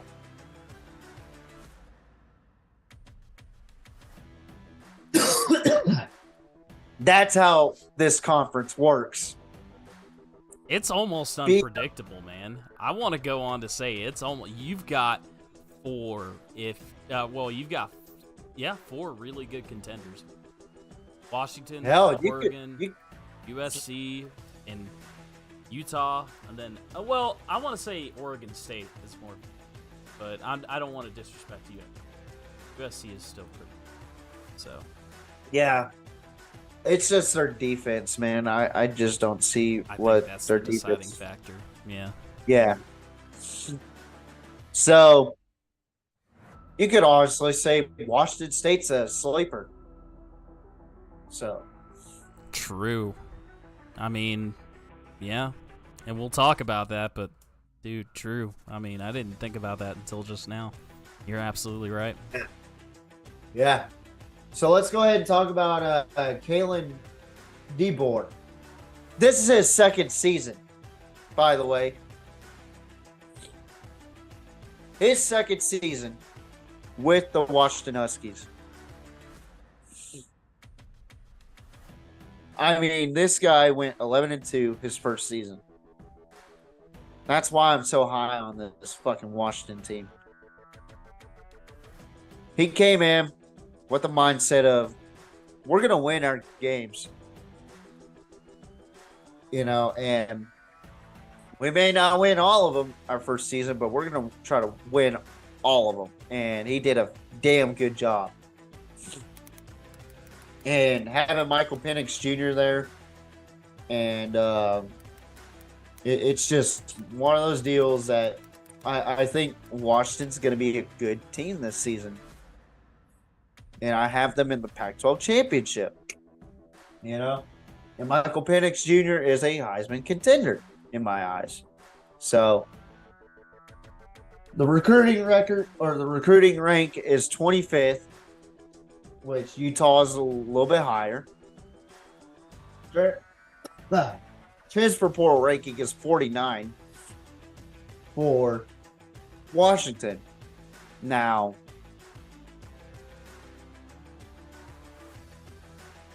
I think Kalen DeBoer is doing a good job with what he has at Washington already.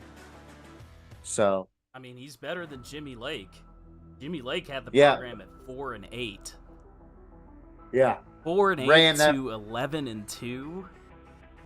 Yeah. I mean, come on, that. He ran that fucking program to the ground, dude. Yeah, Yeah. And then Kalen DeBoer, the first season, fucking got that team up and running. Out the gate at 11-2. That just goes to show you that a head coach can make a difference, man. Like, holy shit. That's a turnaround. That is a turnaround. That's one of the biggest turnarounds I've seen in college football history. Kalen DeBoer, good head coach. Very good. Yeah. So let's go ahead and talk about the ceiling floor prediction real quick. My ceiling, 12-0. This is the last team that I say 12-0. Okay, I said a lot for the Pac-12, but there's a lot of good teams that could go that route. My floor, 7-5. They could have an off season. Tricky games, you know. But my overall prediction, 10-2, losing to both Oregon teams, but beating Utah and USC. Whoa. Dang. That is a prediction right there.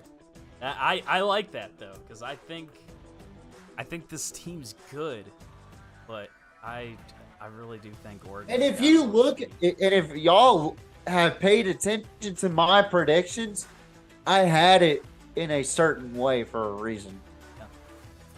Both USC and Washington at 10-2. Who's going to win that? Or who's going to get that spot against Utah? Washington, because they beat USC head-to-head. And USC did lose, in my prediction, to Utah and somebody else. I can't remember. I think I had them losing to Washington. Or, yeah, Utah and Washington. Yeah, that's right. It. Yeah. That's right. And both home yeah. games for USC, too. So, I mean. Yeah, and you got to look at that shit, dude. It's not just head-to-head. It's like where head-to-head, you know? Yeah. Yeah.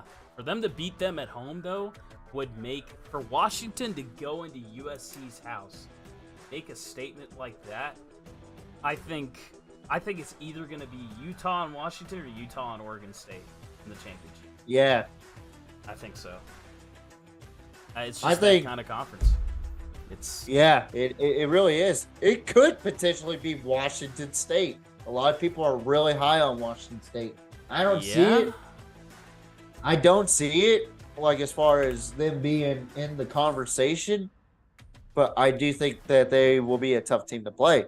Yeah. Now, Washington State Cougs. Let's go ahead and bring them on board since we're already talking about them.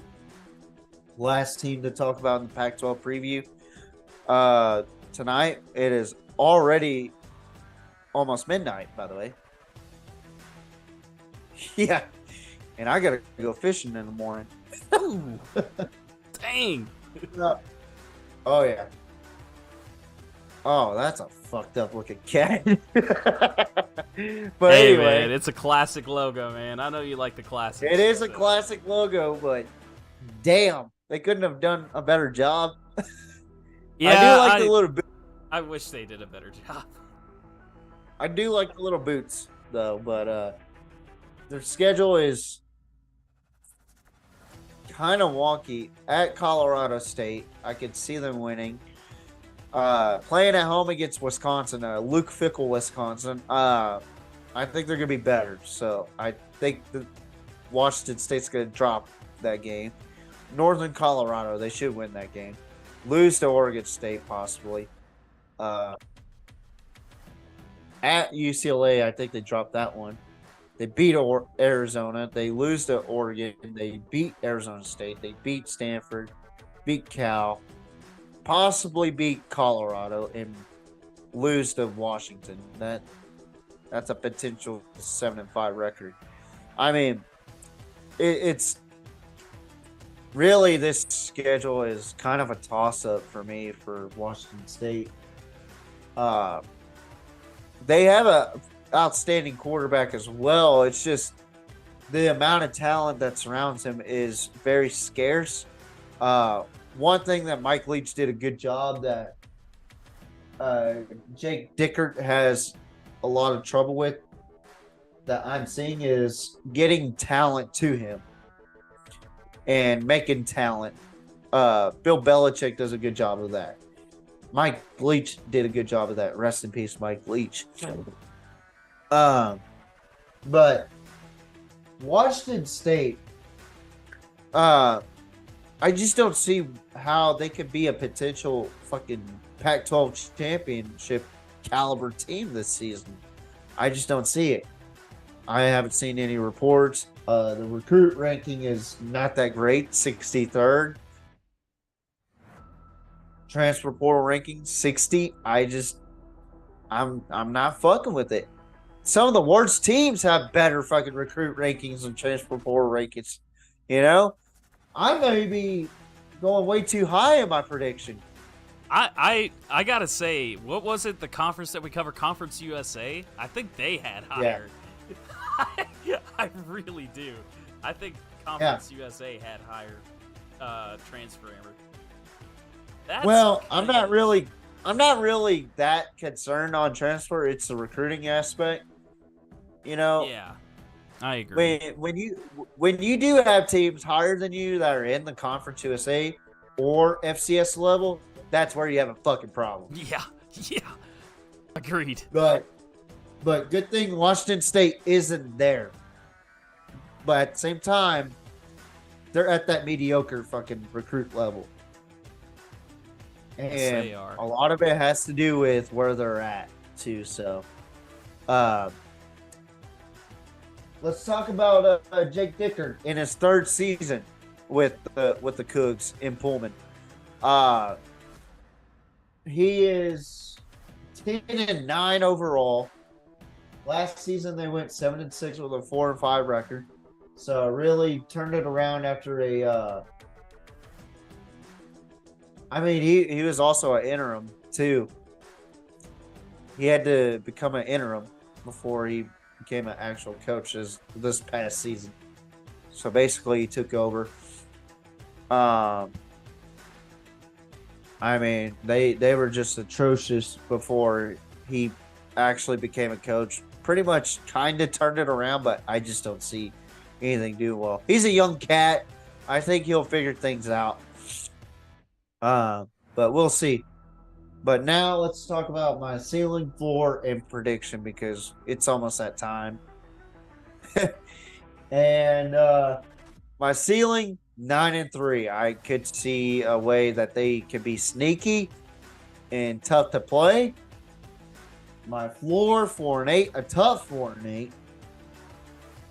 And my prediction, 7-5. I just think they're gonna be average this season. I haven't heard anything about them that was spectacular, you know. So that concludes the Pac-12 preview. I fairly enjoyed this podcast because we're back. And, you know, I want to thank the 53 subscribers. You know, they came around. They're awesome.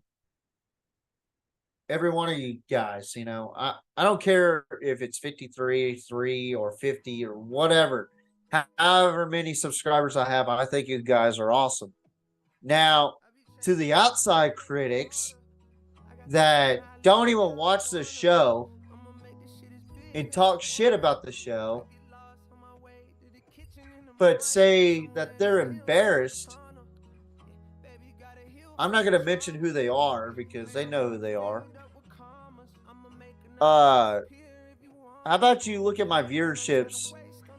Not just my viewership, but this podcast's viewerships, and you tell me that this is an embarrassment. You know, the people that want to laugh but don't actually watch the show, you're fucking morons.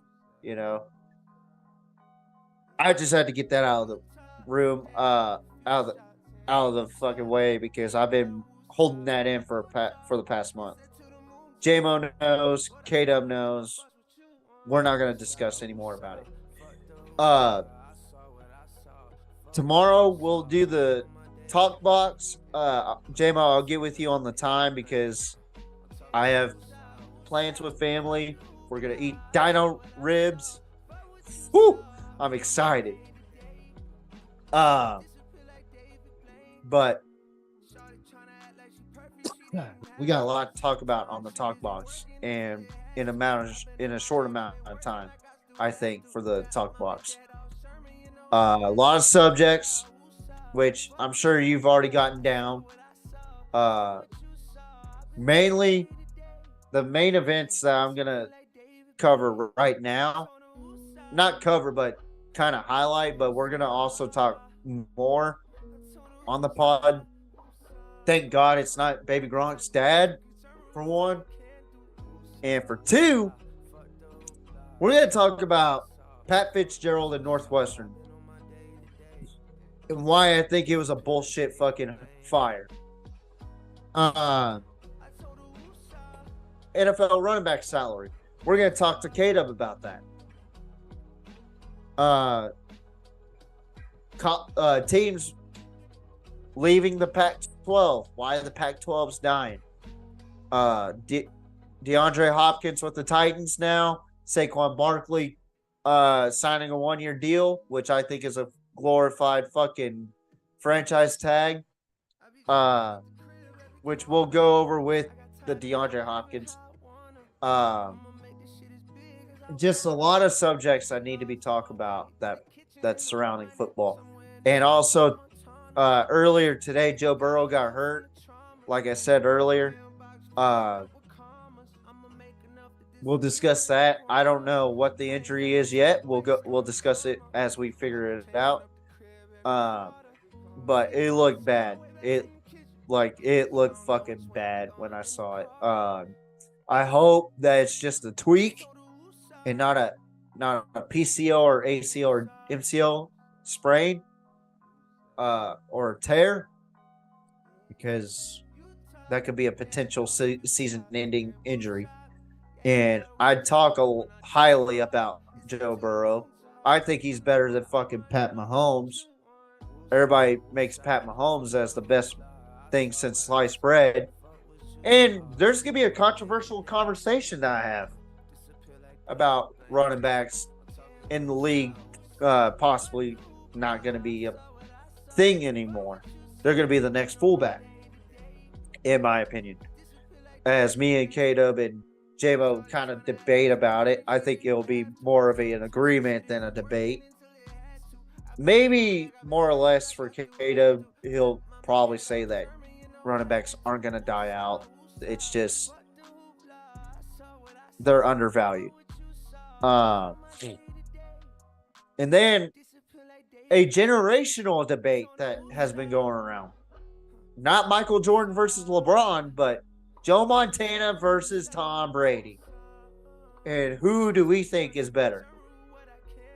And why do we think they're better? So, yeah, some exciting topics in a short amount of time. J-Mo, do you think you'll be ready for that? I'll try to be, man. I will try to be. It's a lot. We got to cover that.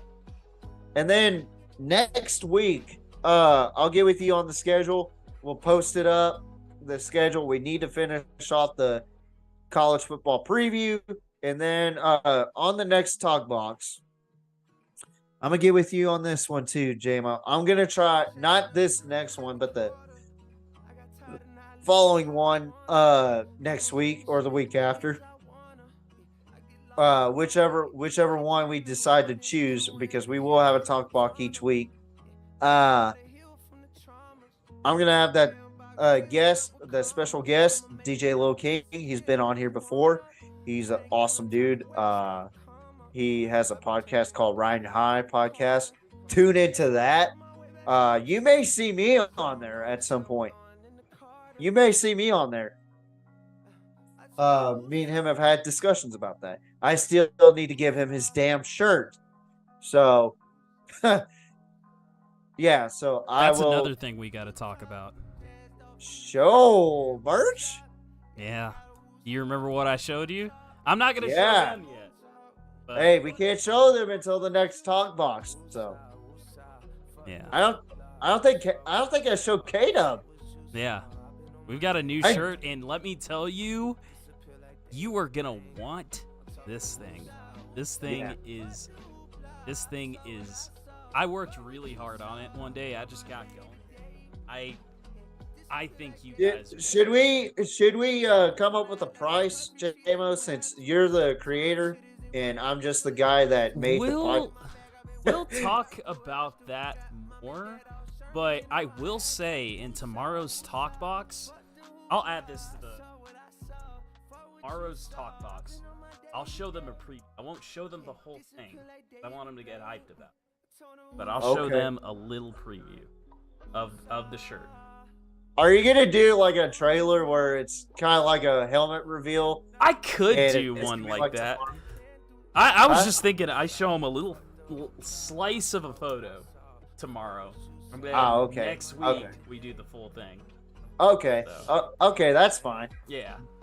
Yeah, go ahead. Show these guys. Yeah. So we'll show them tomorrow. I think they deserve it. Yeah. Why not? You know? Yeah. And that will, once we go live with that, I don't know if it'll be next week, but once we go live with that shirt, we will also go live with the PMP store. That PMP Club shirt, that will be included. Yeah. So we're going to see if we can make more of those. I'm going to get with you about the funding and everything, but yeah, that's the next meeting that me, K-Dub, and J-Mo need to talk about. that's going to be a longer process, but as soon as we can get that is going to be a grueling process. I figured out that just cash apping and all that is more difficult than I thought because people aren't in the same city as you. That you have to figure out the address and you have to pay for shipping and all that. Hey, that's why you got me. I'm your tech guy, dog. Exactly. Exactly. Yeah. So tomorrow I'll show them a preview on the and this is gonna be t-shirts and sweatshirts. We're not gonna do long sleeve shirts.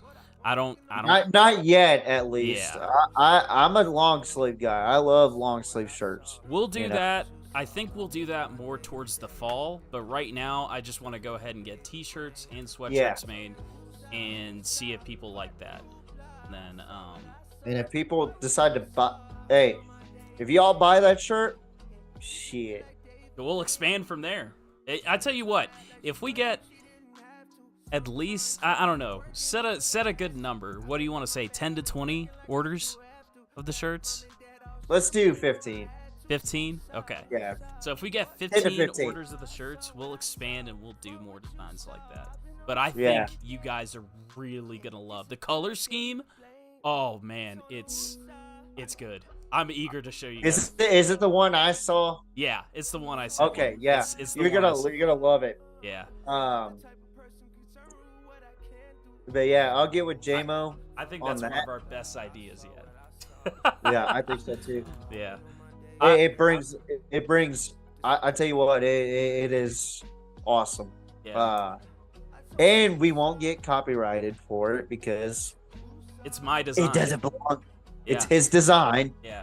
It's the PMP's design. So if you try to fuck with us, I'm not gonna say the name. Good luck with that. Yeah. And I'm sure at the end of this fucking live stream in the next 12 hours, we're gonna have copyright claims out of the ass again because that's what YouTube likes to do. They have little bots. As long as they're claims, man, you know, like as long as they're not striking us, that's. It's like, hey, we don't monetize this shit yet. Yeah, we don't monetize it, you know? Like, once we start getting monetized for shit, that's when we come up with a new intro, where it's probably just going to be me and K-Dub just fucking talking, and JMO too, and some of our guests, you know? I think it's I do need to get with you on that, just in case purposes, that we could just have me, K-Dub, and several of our guests and yourself, and have like a little deal that introduces us before we get on here, you know? Yeah, we'll see. Yeah, we'll see if I can work on something like that. But it's a fucking work in progress, you know? This whole thing is, yeah, that's true. Yeah. And I'm glad that YouTube doesn't take us down for saying fuck like TikTok would. That's why I don't go on TikTok. Yeah. Because Coach JB does, and he can't help himself. And he says fuck all the time, and TikTok just hits him. every time he gets back on TikTok, it never fails. Yeah. It never fails. Like you can say fuck, but you can't say fuck. Yeah. On fucking TikTok. Yeah. It's so stupid. Like TikTok.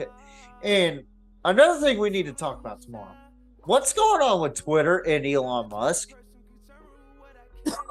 You know, like, is Twitter turning into a new app? I don't understand. Oh, you don't know. There is no such thing as Twitter anymore. It's X. I need to change that logo because that logo's old right now. The TJ Ridd thing on your dude. My fucking app says otherwise. No, it's known as X now. Unless it needs to be updated. I think it does because now it's called X.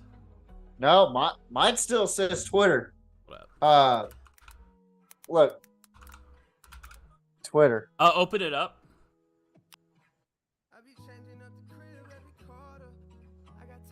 Yeah, it still shows Twitter. Wait, go to home. Yeah, yeah, I'm at home. Does it still have a bird in the corner? Oh, it does. It's because for me, right? I'll show you real quick. It still says the app's name is Twitter. But they actually officially changed the name to X yesterday. So. What? Yeah. Yeah. What the fuck? How are they not doing it to mine or iPhones or whatever? I don't think they've done it to the phone apps yet, but on mine, what I'm looking at right now, that's fucking stupid. Yeah. Like, I don't quite understand. Yeah. If you're gonna say, okay, let's change the app. You start with the fucking phone app and then go to the computer, right? Yeah. You would think. Yeah. I don't fucking know. Maybe I'm smarter than I think. With a high school education, you know. Maybe I think a lot harder than what I should compared to college degree, master's and bachelor's degree guys that are from fucking wherever in God's name. I don't know. That's a topic we need to talk about too tomorrow. So, like, what the fuck is up with that? So we've got a lot, that's for sure. Yeah. Wow. Like I said, I just got over a summer cold, but I'm hyped.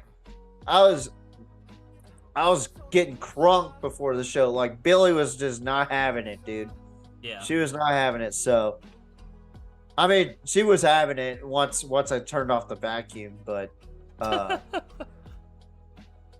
yeah, me and her get crunk a lot. And I might put this on the YouTube channel, but I'm gonna have I figured out the Haku dance that there's a Haku dance that's on YouTube. It's the Euless Trinity football team. They are Polynesians from the Isles of Tonga. Ooh, okay. And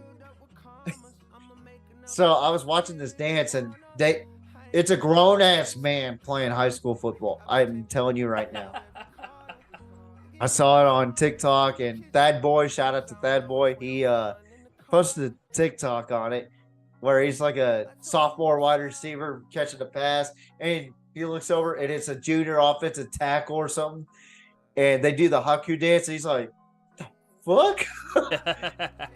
So I watched the whole video and I studied the Haku dance a little bit. Okay. I'm not very good at dancing, but I started doing this around my dog, Billy. Yeah. And she absolutely hates the fucking hand slap anything. Yeah. She hates hands. I say that.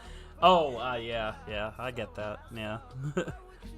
So I do this Haku dance where you slap your thigh and you're stomping on the ground. She loses her fucking mind. Yeah. Like when I tell you she loses her mind, she's like, "What the fuck is going on?" You know? It's the funniest goddamn thing. That's Like funny. I'll probably have my sister record it one day when I'm doing the fucking.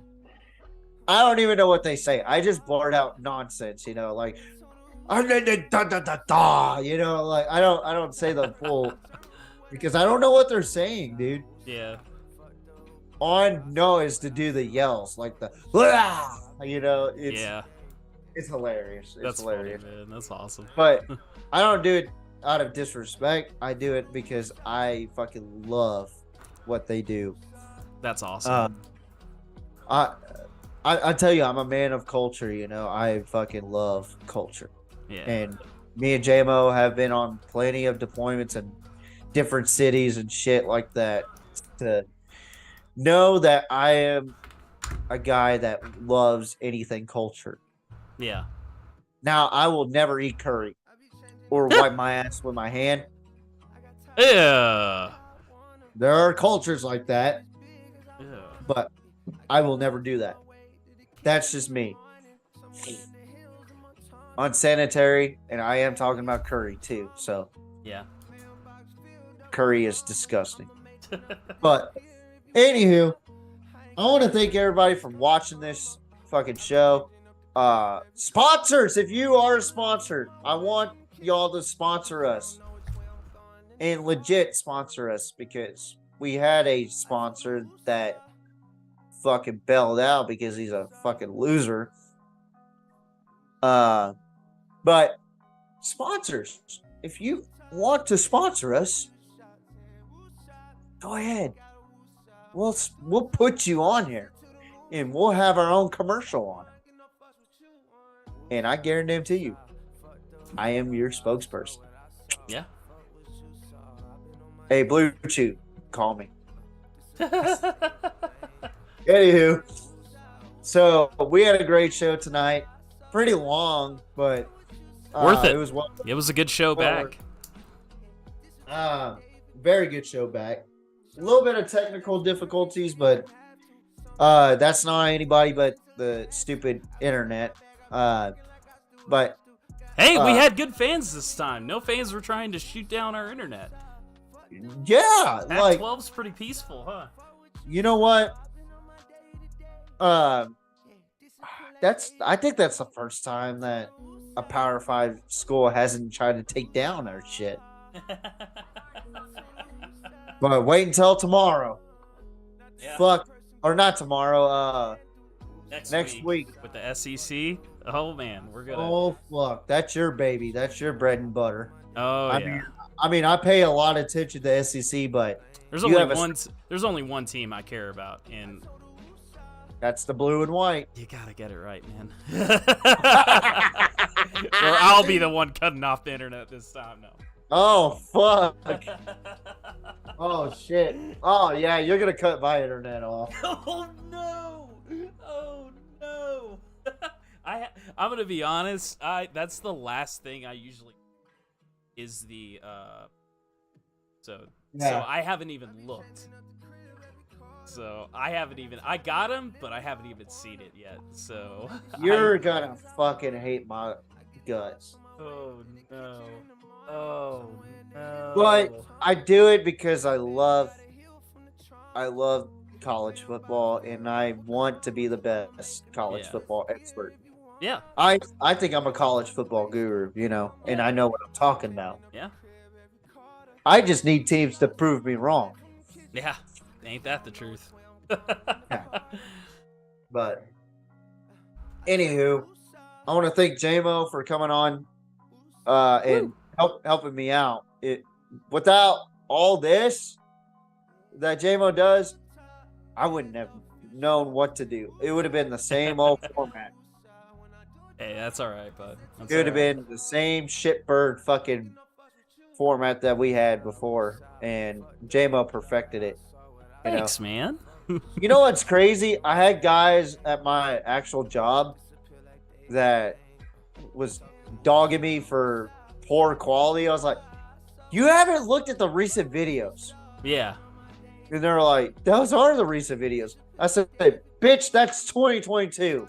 Yeah. Look at the recent videos. Yeah. And like, oh, wait, the thumbnails are different. Yeah. And then they looked at the last talk box. They're like, damn. Yeah. This is actually better than fucking what you put. And I said, yeah, exactly. I have a good producer and editor. Yeah, man. Yeah. And I'm sitting there like, that's why I'm still doing this shit, because he's fucking helping me out to be better, and we're getting better viewers. Oh, hell yeah, dude. If you've seen the recent viewers on our lives, dude, they're skyrocketing. And you know what's crazy? During our month hiatus, we were still getting views. Yeah.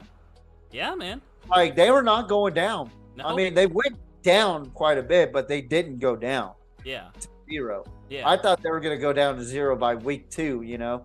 because I've been busy, and Nah, the change is working, man. I had family stuff, but the change is working, man. It's working. So yeah, exactly, man. Hopefully it's only up from here, because I'm only gonna add to it. So yeah, for sure. So we had the SEC left, the Sun Belt Conference left. Yep. And then and after Independence. that, the FBS Independence, which we're gonna include with the Sun Belt Conference. Oh yeah, that's right. And all that will be next week. I'm actually gonna start out with the FBS Independence, because Notre Dame is an independent, but is considered a power or a blue blood. So we have to include them. Army.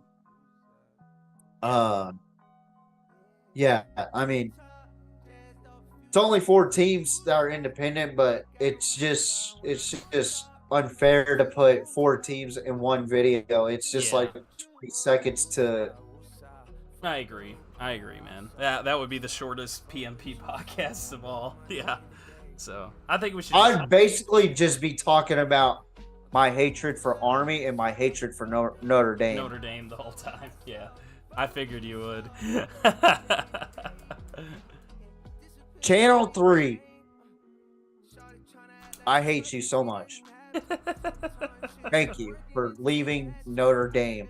Yeah. On Saturdays.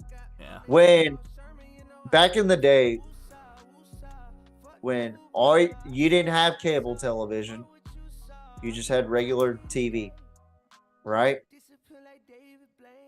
Guess what college football game was only on? I'm guessing Notre Dame. Notre fucking Dame. God damn it. Man. I hated those fucking gold helmets and the blue fucking uniforms. I mean, I respect the program. I do. It's just seeing them way too fucking much over my fucking team that I like. Yeah, true. Now we have streaming services that provide all college football games, Thank so God. Yeah. thank God and his son Jesus Christ, because I don't think I could take another year of just watching Notre Dame football. And it's not knocking their program, it's just biased commentary. is what kills fucking football, in my opinion. You know, I hate biased commentary, and I also want to talk about Tim Brando, that fucking dumb piece of shit on the talk box at some point. Not this week, but some other time. He was talking shit about fucking Texas again. So, and he was on that Crane Company who are pushing more politics than they are fucking talking about sports. Yeah. So, I don't agree with that at all. Yeah. I don't know what the gain is to talk about politics and getting angry about it. People that know me know who I vote for or whatever, but do I talk about it? No, because it's just gonna piss me off. Yeah. Because that's not what I want to talk about. You know, but that company or that podcast I lost respect for, because the only reason why they're hating on Texas, and I don't agree with the whole lot with what Austin, Texas is doing, and what the University of Texas stands for, is because it's a liberal fucking town, it's a liberal city or whatever. And Texas A&M is the more fucking blue collar fucking university. Yeah. Well, okay, I understand that, but that's not going to change the fact that I love my Longhorns, because they are the fucking big brother of the They were trying to say that the fucking Aggies were blue collar fucking football players and the Longhorns were fucking flashy. Oh, come on, man. And I'm sitting there like, have you looked at their series record? 76 wins against their 37 wins. We've won more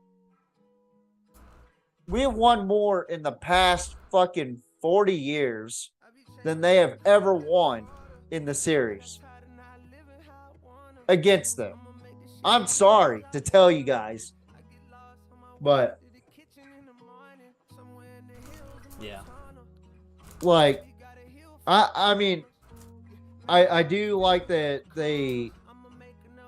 there's a certain topic that we will discuss at one point about women's sports, obviously, the Leah Thomas controversy and all that, which, me personally, I think women should be women, men should be men, and then if transgenders want to be involved in athletics, they need their own division, because I'm sorry to tell you guys, I'm being real with you. Fucking a made-up human is not real. Now, there's a biological male and female. That is it. That is it. That should be it, you know? But people want to fucking push that agenda. And that's one thing that me and Crane and Company do agree on, is that what I just said, you know? But, and it's kind of ironic that we're talking about this shit on the Pac-12 fucking preview. Oh my gosh. That is funny. But no, like, on a serious note, I mean, just the simple shit that we talk about that doesn't make sense now made sense, or I'm sorry, what doesn't make sense 10 years ago makes sense now. You know what I mean? Yeah. Like, if you were to tell me that in 2013 I was a junior in high school, and you were to tell me that a guy had a sex change and is competing for the collegiate Olympics or collegiate national championship for swimming, I would have told you you're fucking crazy because there's no such thing. But it is what it is, man. People want to be fucking satisfied with everything, you know? It happens in life or reality or whatever. It happens in movies. It happens in sports. Like, honestly, dude, I don't like talking about that shit. I don't like talking about politics. I don't like talking about other people's shit that they feel comfortable with. Like, live your life. Don't push it on me. That's what I always say. Yeah. You know, I don't give a fuck what you want to do. Just don't push it on me. That I'll agree with. I respect whatever you're about, but the minute you try to, like make me, like push beliefs on me, that's like, okay, I'm a human being too. You have to have that respect for me, because I have that respect for you. Like, in order for me to have that respect for you, please respect my beliefs as well. Respect my fucking boundaries too. Like, and respect the kids. More importantly, like, yeah, this whole fucking drag show for kids and shit is fucking disgusting. Yeah, I don't agree. And the people that defend that are fucking sick in the head and need to be taken to the fucking asylum. That's what's wrong with this country, in my opinion. You can clip this too. We need asylums back in this fucking country. I'm sorry, but we may need shock therapy back. I'm serious. Like, that's how bad this country has gotten, And when you have somebody in office or in Congress that has a fucking seizure in the middle of the fucking press conference that I saw yesterday, it's time to change the fucking limit. I'm sorry. That has to be fucking thrown out. And it has to be considered now. I'm not going to say who fucking had the seizure or whatever, but it needs to be said. And that's all I'm going to say about anything that is outside of sports or outside of football. It's done. It is what it is. No more talking about this shit. I talked to somebody about it. Or about any situation that has to do with politics or Congress or whatever the fuck. And I just sit there and I go, I don't want to talk about it on the podcast because it's just going to fucking ruin what the podcast is meant for. Yeah. And that is the game of football. Yeah. And that's where we have situations like this where you have a ramble and you have a rant, and then sure enough, 2 days later, someone's going to have a fucking problem with what you said. Yeah. That's today's society for you. And cancel culture, man. That's what happened to fucking Pat Fitzgerald, I get. I'm assuming because some fucking... Well, we're going to talk about it tomorrow, but I have to say what I have to say about it before we go. Some fucking slapdicks that didn't get any starting time or playing time either 3 years ago or 15 years ago. We're talking about hazing, sexual hazing, which is what they consider dry humping and whatnot. They made claims that he looked at him and didn't say a word. But all this is coming out now, but it happened 15 years ago. Oh, and that he was racial. But if you look back at the guy's Twitter, I don't even remember who it was. I don't care to know. He was talking about how he was grateful for Pat Fitzgerald. But the fucking administrators in Northwestern are fucking cowards and fired him for not going for not having mediocre seasons, but for those allegations that aren't true. And the only reason why I know they're not true, you could go on Facebook right now. I guarantee you, if you go on Facebook, there will be claims. Remember the claims on certain shit that happened, like the earpiece while you're in the military? Yeah. You could get financial claim for that? Yeah. I looked into Compensation? that. Yeah. Compensation. It's fucking scams. Oh, yeah. Now they have hazing claims for Northwestern on Facebook.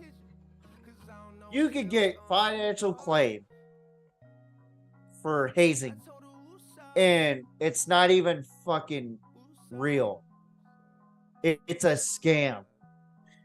People have to wake up and know that these kids are fucking lying, and that a true and honest coach, a damn good coach that coached there for 17 years, has been to the big dance for the Big Ten with Northwestern. Northwestern is not a destination that you want to go coach at in the Big Ten. I'm sorry. Yeah. That's the truth. But he got fired over allegations. A guy that was a player at Northwestern probably dealt with worse shit than these fucking shitbag kids and men that lied about Pat Fitzgerald, and the administrator was out of the country when this happened. Gave a 2-week suspension to Pat Fitzgerald. Out of the country, gave a phone call to the guy, and then fired fucking Pat Fitzgerald while he was out of the country. You tell me that's not some sussy shit right there. Or suspicious shit. But we're going to talk more about it tomorrow on the Talk Box tomorrow night. I'll get with JMO. I'll get with K-Dub. See if K-Dub will be on. I would much rather him be on because of the running back salary and his honest thoughts on coaches getting fired on allegations. Me and him actually had a coach that got fired for sleeping with a teacher in the fucking field house. Wow. It was either the field house or the school. I don't remember. But yeah, shit like that. And people want to bring up Sandusky and shit. That's different. The Sandusky shit actually happened. He admitted to it. And Joe Paterno admitted to it. As much as we want to praise Joe Paterno for being a good coach, he's still... I honestly don't like saying this about a guy that I've respected for a long time, but he is kind of a piece of shit for allowing that to happen. Yeah. And kind of is out the door. But one thing I hate is shit like that happening, but allegations is worse, in my opinion. Making claims that never happened. That's like a woman telling the police that a guy raped her and then 3 weeks later saying that she lied. But she doesn't go to jail. You know what I mean? But if it were a guy saying that and he lied, first of all, nothing would have happened because they would have fucking laughed in his face. So it is what it is. I mean, I don't know, dude, but I will say this. Thank you guys for watching this podcast. This podcast actually went longer than I expected and what I originally wanted. But I want to thank each and every one of you for watching this shit. Pac-12 fans, let me know in the comment section what you think about your team. Not what I just said, but about your team. And join us tomorrow for the Talk Box. Hopefully all three of us can make it. I'll hit up K-Dub tomorrow. See if he can come on. But I'll let you know more or less what time we need to come on. JMO, I think it's going to be leaning towards right around the same time. Okay. Maybe a little bit earlier. Okay. Because I got to eat those dino ribs, dude. Yeah. And I got fishing in the next couple of hours. So, or not a couple hours. About 6. Yeah. Got to be up by 6, so. Sounds like fun, man. Yeah. Sounds like a good time. Talk about a hella nap, though, afterwards. Yeah, absolutely. But I haven't done this in a while. My throat's all fucked up, but we are the greatest podcast on YouTube. Soon to be Spotify, soon to be audiobook. Because I may be one to put these podcasts in a book someday. No, that won't ever happen. But I'm telling you what, we are on the rise, folks. And for the doubters out there, fuck you. I don't care what you think. Stay dick riding if you want, motherfucker. But we are the PMP. Thank you for watching, and I will see y'all tomorrow night. Ta-ta for now. Goodbye. Mwah, and good night. Bang!